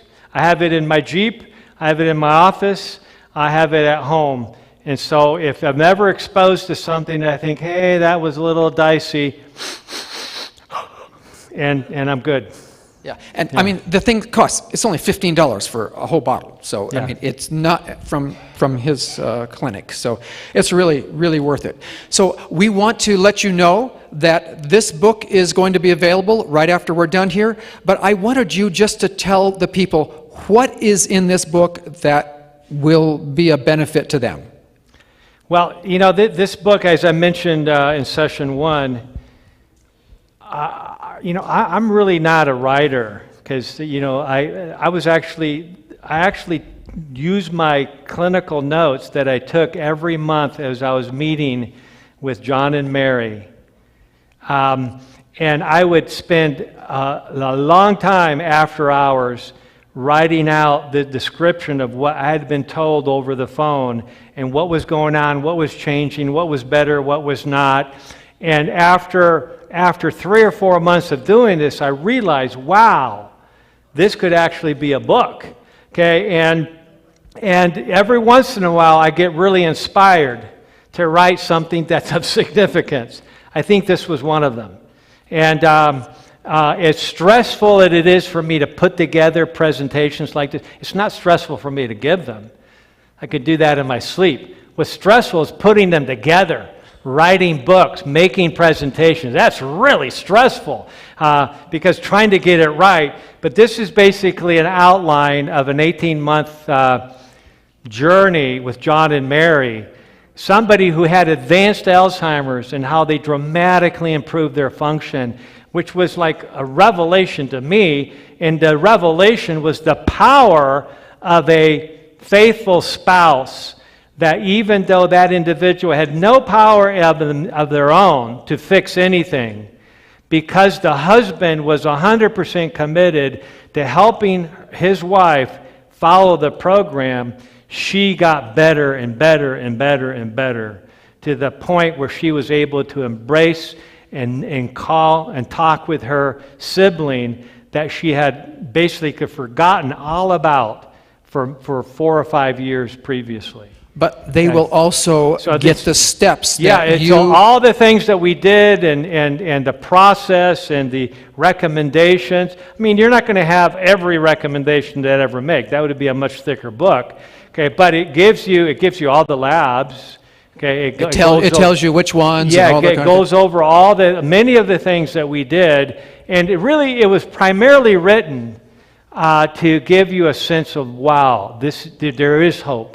There's a lot that we can do with a family member that is struggling at whatever level, whether it's early, subjective, I have a family history, or whether it's even advanced, there's always something that can be done to improve health. Okay. Those will be available. All we need to do is just leave your name and then put your credit card information here, and he'll process that. It's I think you're giving it for $15. So if you're interested in that, anytime that you leave, it'll be on the back table there. So, shall we do some questions? Yes. All right. If you still have the story. Maybe your ego depleted already. Yeah, that's right. I don't know. I know. By the way, many of you are tired, I realize. And so if your head is full, okay, I get it. Feel free to dismiss yourselves at any time during the question and answers, but I'm happy to stay by for the next half hour or so and answer questions. They're asking for the story. Back on the Time magazine. Okay, so this couple is in my office asking me, well, what about having a glass of wine at night? What could that harm? Okay, but they're asking me. Obviously, they have a concern. They're the one who asked it, right? And so I want to be honest and truthful, and yet be very sensitive to their situation. And so I shared them the study, but I also shared with them the study about the engineer. And this engineer had come to me because he was a brilliant engineer. He was the head of a large firm that did multi-million-dollar projects. And so he had a lot of responsibility, he was good at what he did. He says, I'm still really good at what I do, but I'm always fishing for words. Sound familiar? Okay? And says there's this word, and so he says I'm trying to think of, I can visualize this. I can think of all kinds of other words that are synonyms, but I cannot think of the word pen. It's just gone. It's just not there. That synapse that was responsible for that word is no longer connected. There has been a neural tubule tau protein disintegration right there. So it's like he's having to relearn the word pen. Literally. Okay? And so he's going he can still do all kinds of calculations in his engineering. He's still really super smart. He has all kinds of great ideas. He's still doing his work very efficiently.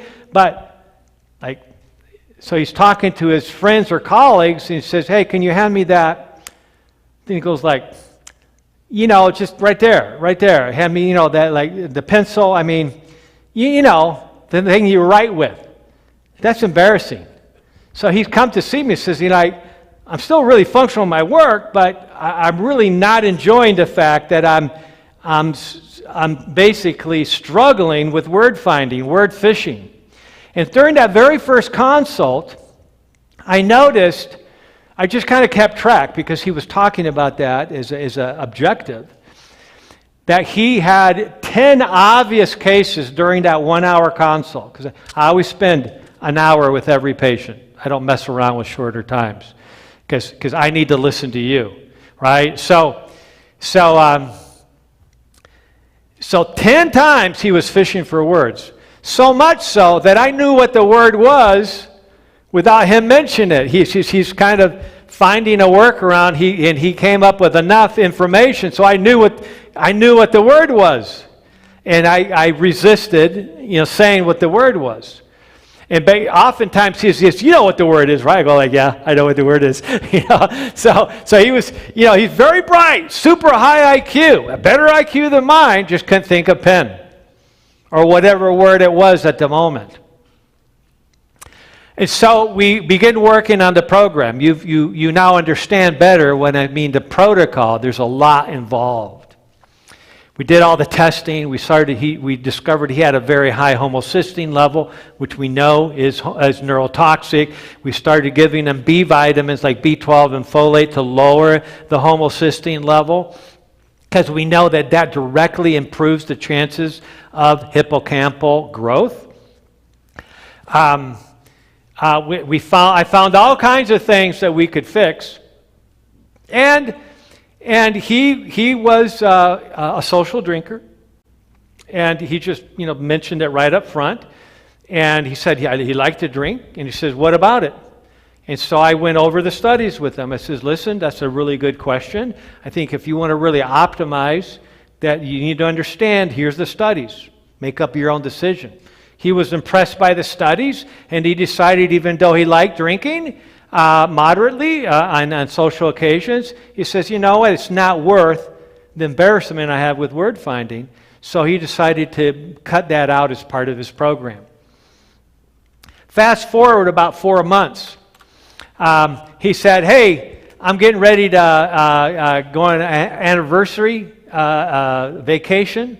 We're going to get a beach house on the coast, and we're just going to really enjoy just hanging out, low stress. There's a lot of stress still at work, and I just want to really relax with my wife. So that's what they did. Got some good books, relax, read. And so he and his wife are sitting there relaxing, reading on their beach house, getting some sun, all good things, walking on the beach. He says, you know what? You know what would be really nice right now? Have a couple cold beers. I get it. I've never drank alcohol, but I could see why a couple cold beers would actually sound good to somebody in a situation like that. And so he kind of looks at his wife. She goes like, yeah, that sounds like a good idea. So they got a couple beers and just enjoyed that for the next couple days. Had a couple beers, and then he comes back to see me, and he's trying to figure out. He says something's changed. So before that had happened, he'd worked his word fishing level from 10 to 1 in an hour. In other words, he'd improved by 90%. Just by all the things that he had been actively involved with, fixing the deficiencies and removing the toxins. And so then he's actually, talking to me, and I can tell he's struggling with words again. And he says, I don't understand. He says, I was on vacation, it was stress-free, and we were eating really well, we were walking on the beach, we were getting sunshine, we were doing all these positive things that are supposed to build up neurocampal neurogenesis. And man, I'm really struggling with word fishing right now. So what's my job? Let's go down through the list, the big list. What changed? What's missing? And as I'm going through the list, all of a sudden he goes like, oh, wait a minute. I go like, what? He says, I just realized what it was. I go, what is it? He says, while I was on vacation, we were drinking beers. And I didn't think about the potential ramifications of that. You can see, because the average person that has a beer or two, they're not going to think about how damaging that is to the hippocampus. Because normally they're not going to notice it. Right? Normally they're not going to notice it. But when you have already a hippocampal reserve crisis going on, where you're already having problems using that part of your brain, it's going to be much more sensitive to little changes. And he realized what it was. So I told this couple that story. Now, the question is what their decision was. I will honor their decision. Okay? I've had very influential people in my office, chairman of the board of major medical centers, not in California, out of Texas and other places, where the wife was in significant pain, and one of the few things that gave her pleasure was having 1, 2, 3 glasses of wine in the evening. And she was not very happy with me when they asked me that same question, because that was her crutch to deal with her pain. I get it, right? But then they have to make a decision based on that information, what they're going to do. It's tough. We need to find other ways to alleviate pain that are not causing damage to the hippocampus. So that's the story. Okay. Just one thing before we get a question. I wanted you to know that when I first heard about this iodine thing, I went to CVS and I said, I'm looking for some iodine to do this with. And they said, you can't use iodine internally. That's exactly what they told me. So what you went through, so you can't get it at CVS. Just wanted you to know. Where can they get it? You can get povidone, and they would be correct that you don't do povidone internally other than the swish and gargle and spit, right? The same thing happened to me years ago when I went to a pharmacy in Ohio and I was asking for activated charcoal. They go like, oh, we don't use that anymore. That's an old folk remedy.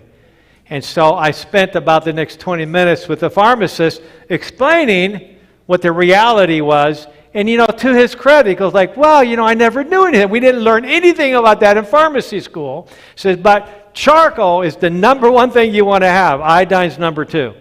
No question about that. And you can get some of this on Amazon. You can get some at you have a store. I would trust a good health store before Amazon. Here's why. There's a lot of copycats on Amazon that sell products that look exactly like the real thing, and they're not. A lot. Now, I'm not saying I never buy anything from Amazon. I do.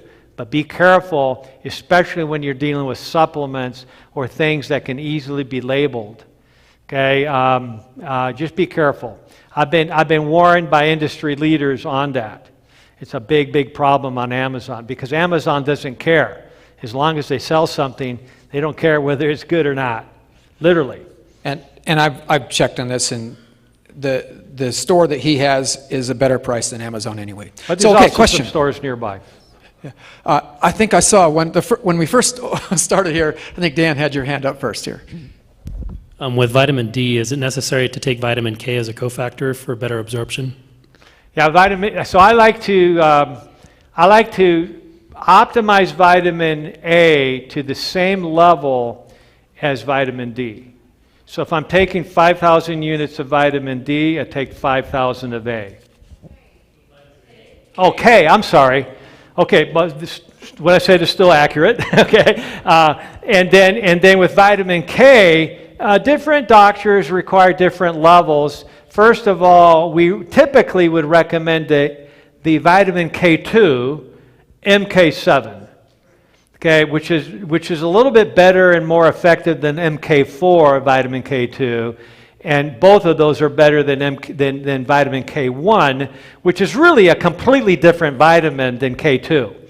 K1 comes from green leafy vegetables, so if you're doing anything close to the recommended amount of green leafy vegetables, getting all the vitamin K1 you need. But the vitamin K2 is a different story. That's more a vitamin produced by healthy bacteria, and so we're more likely to be deficient in vitamin K2. And normally 100 micrograms per day, I actually take 360 micrograms a day.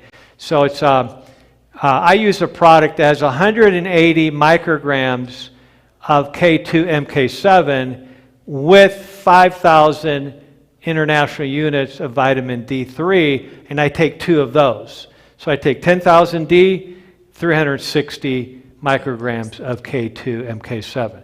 So it just depends. One reason vitamin K is so important, K2, is because it is the rate-limiting determinant of activating a little biologic robot in the bloodstream called GLA protein matrix.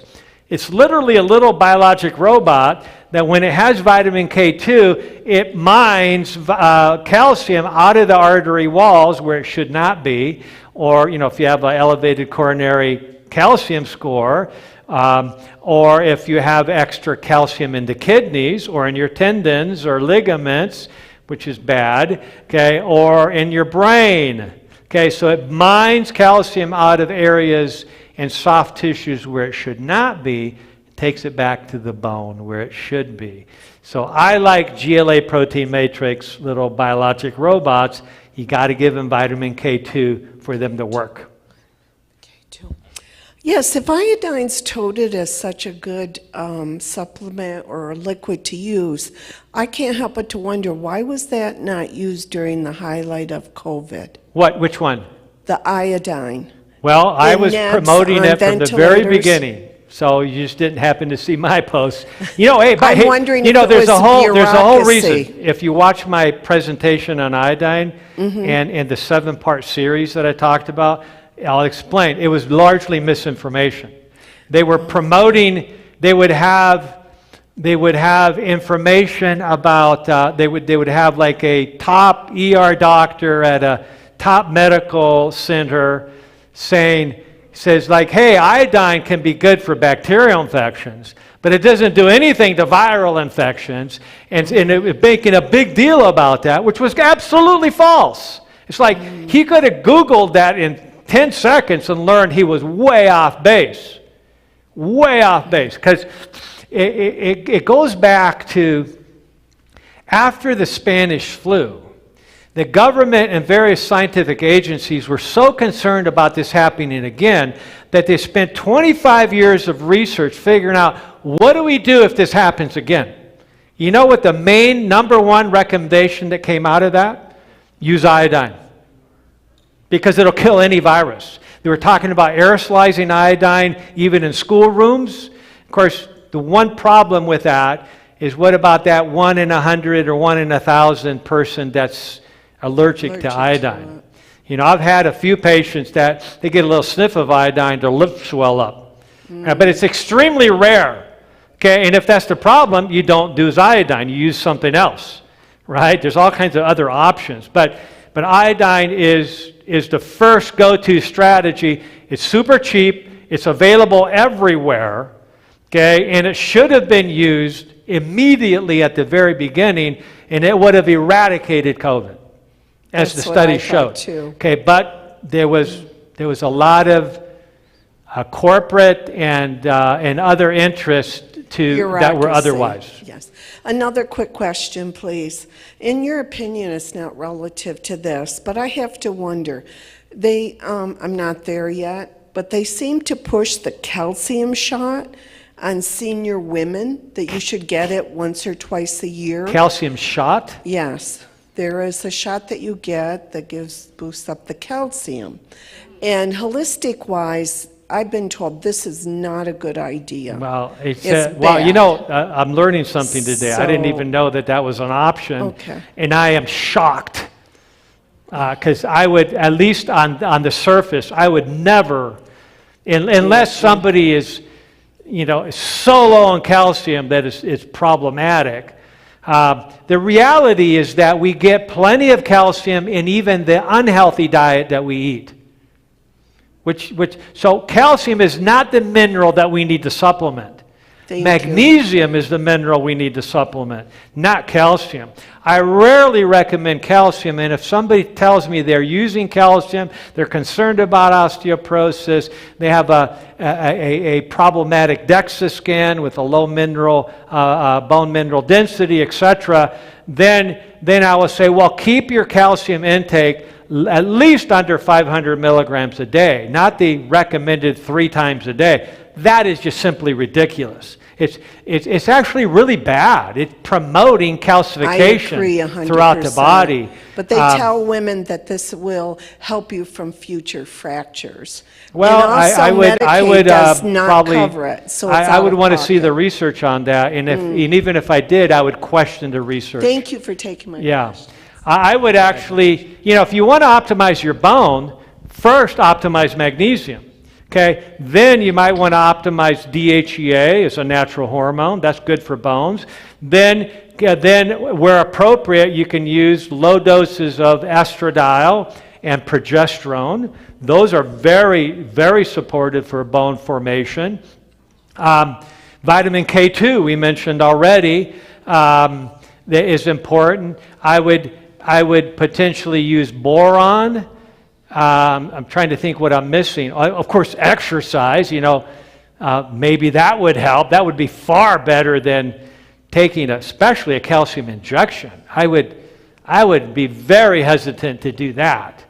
I would have to see a lot of research on efficacy. There was a rule at the Rancho Family Medical Group, the last large medical group I worked with. They called it the Dr. Bucher rule. It's a physician who had retired about this time that I went there. And the rule was this. It says, don't do anything that hasn't been in medical practice for at least a year. Now, I don't know how long this thing about calcium injections has been available, but this is the first I've heard of it. Of course, I wouldn't be the one recommending it, so I probably wouldn't hear of it. But sounds to me like it's a bad idea. Okay, and I would use the Dr. Bucher rule, at least give this a chance to see what happens over the next year, and then maybe make a decision about it. Yes, sir. The vitamin D that I take is called vitamin D3. Yes. Are there other forms of vitamin D? Why vitamin D? Okay, yeah, good question. Basically, the vegetable form that comes typically from mushrooms and some other things is vitamin D2. That's called ergocalciferol. But when you take vitamin D2, it has to be converted into vitamin D3 in the body before it's used. So it's actually putting extra work on the body when you take vitamin D2. Now, ironically, the prescription form of vitamin D historically was always ergocalciferol.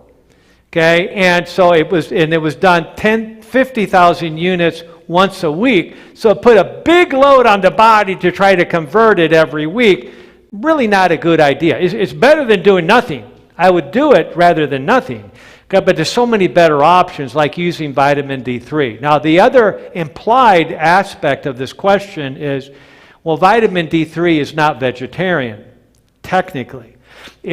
Most vitamin D3 comes from the lanolin, the sheep wool that's been expressed. See, vitamin D is produced in the skin when exposed to sunlight. And so when sheep are in the sun all the time, they produce vitamin D. That vitamin D oozes up into their wool, and then when they shear the wool and they express the wool, you get vitamin D from that. That's where a lot of the vitamin D comes from. So, not technically vegetarian, but really not technically bad either, right? So if you really want to be a stickler to this, you can get a vegetarian vitamin D3 where the scientists in the lab have taken vitamin D2 and just converted it into vitamin D3. So it's actually vitamin D3 coming from a vegetarian source. So that may be the cleanest way. And that's typically what I do, but I don't really worry about that too much. If I have a vitamin D3 that's lanolin based or sheep wool based, I take that just as easily. So that's the difference. So vitamin D3 is good. Yeah, I've heard that vitamin D is something you don't leave home without every morning. Well, I take calcium. I've taken it for years because I have osteoporosis, and the doctor has me on 1,500 milligrams. Yeah, that's typical. That's standard of care. I'm just suggesting that, as a lifestyle medicine specialist and nutrition specialist, I don't agree with that recommendation, and I never have. I don't even know where it comes from. It's just not a good recommendation in my opinion. But it is, if doctors are looking at what they are told to recommend relative to osteoporosis, it's 500 milligrams 3 times a day. Yeah. So that's standard of care. So I would suggest we need to do better than standard of care there. So what do you suggest I take then? Well, like I said earlier, I never recommend more than 500 a day. So that might be, I can't advise you directly clinically right now because I don't know your history, etc. But I would typically encourage somebody to address the other factors that I already outlined that are much more related to optimizing bone health than calcium is, without increasing their because their concern is that calcium intake at that level may promote coronary calcification, etc. Well, I also get Proteus injections twice a year. So I have very thin bones. Okay, you're putting me on the spot now, aren't you? Okay, so I don't want to be too down on these industries, but typically in my specialty, I would never recommend that. Okay, but you need to work with your specialist and come up with a good plan, because I just don't like the way those medications work. Right. I really don't think they're that safe. I need to set an appointment with you. Or somebody. Yeah. I don't know who's I think this guy in the back has been here for a long time. I'm glad you have to decide and not me, that's Kurt.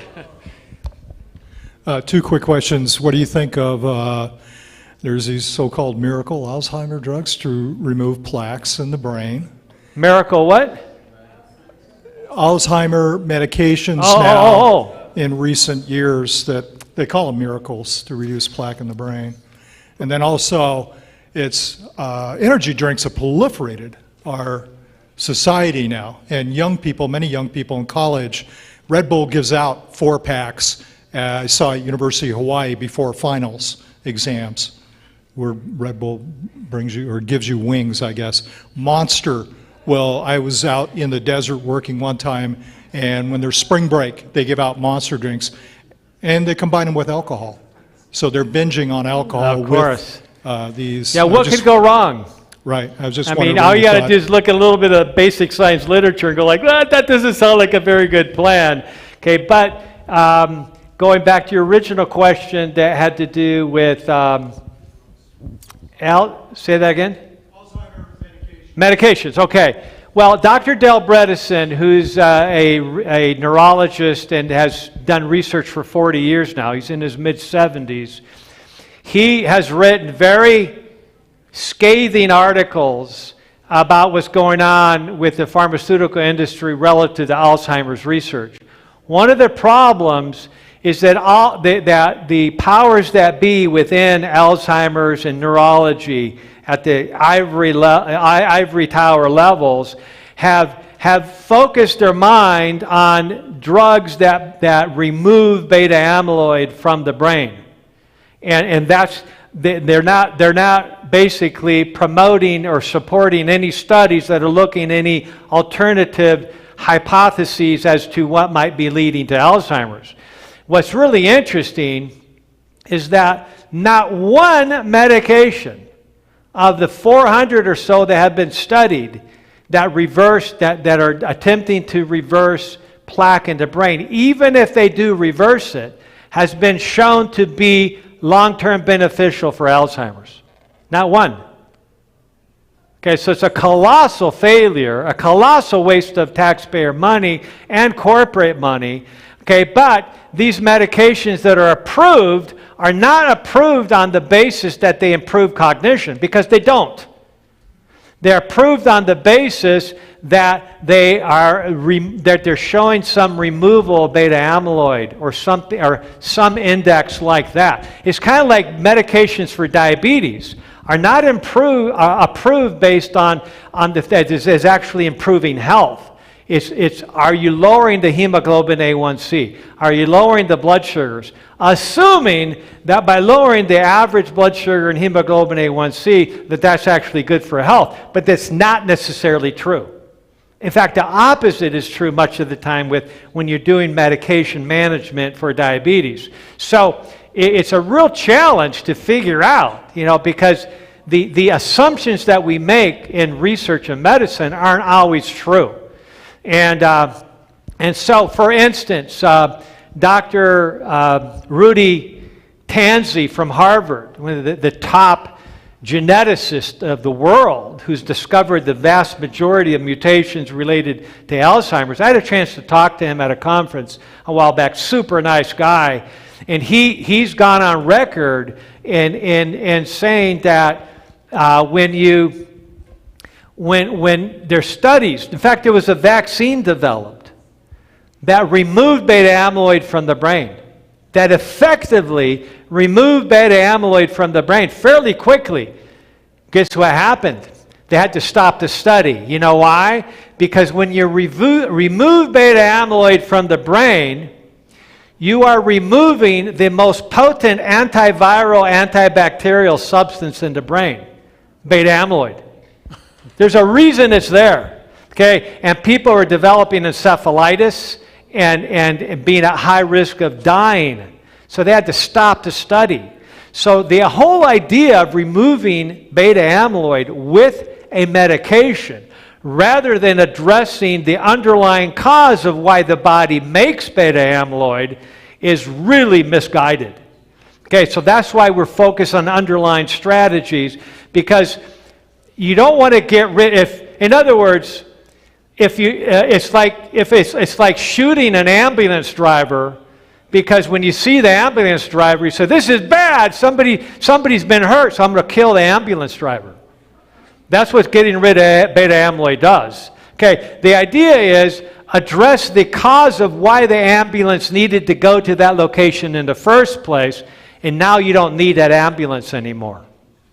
Okay, so that's why the lifestyle and natural and simple remedies are so critical, because they address the underlying cause.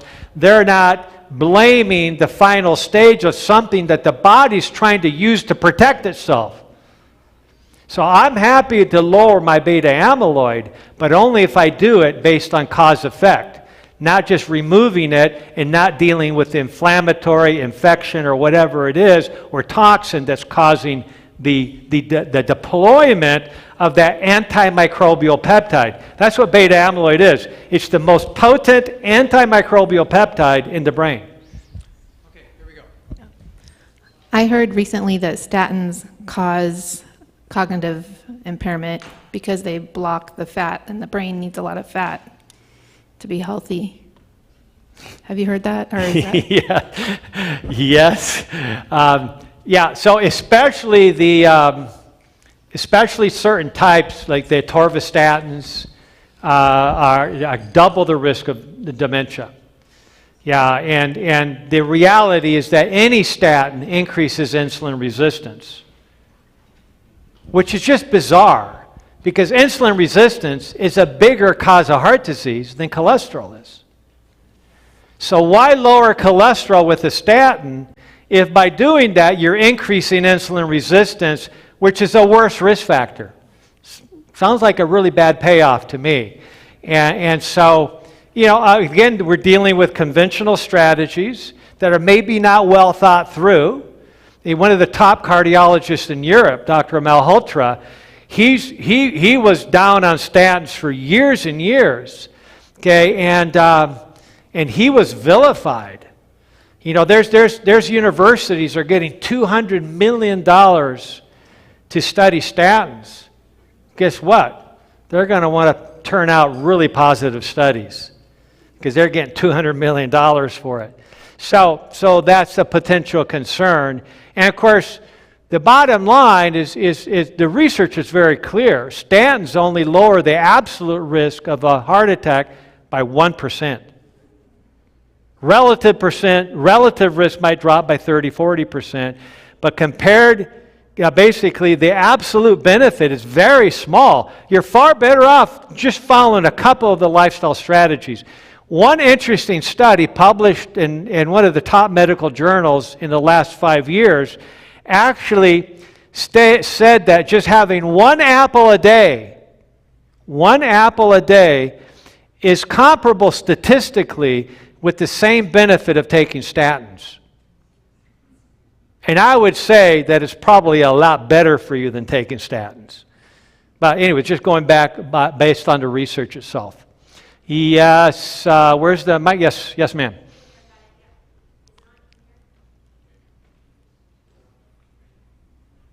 All right, thank you.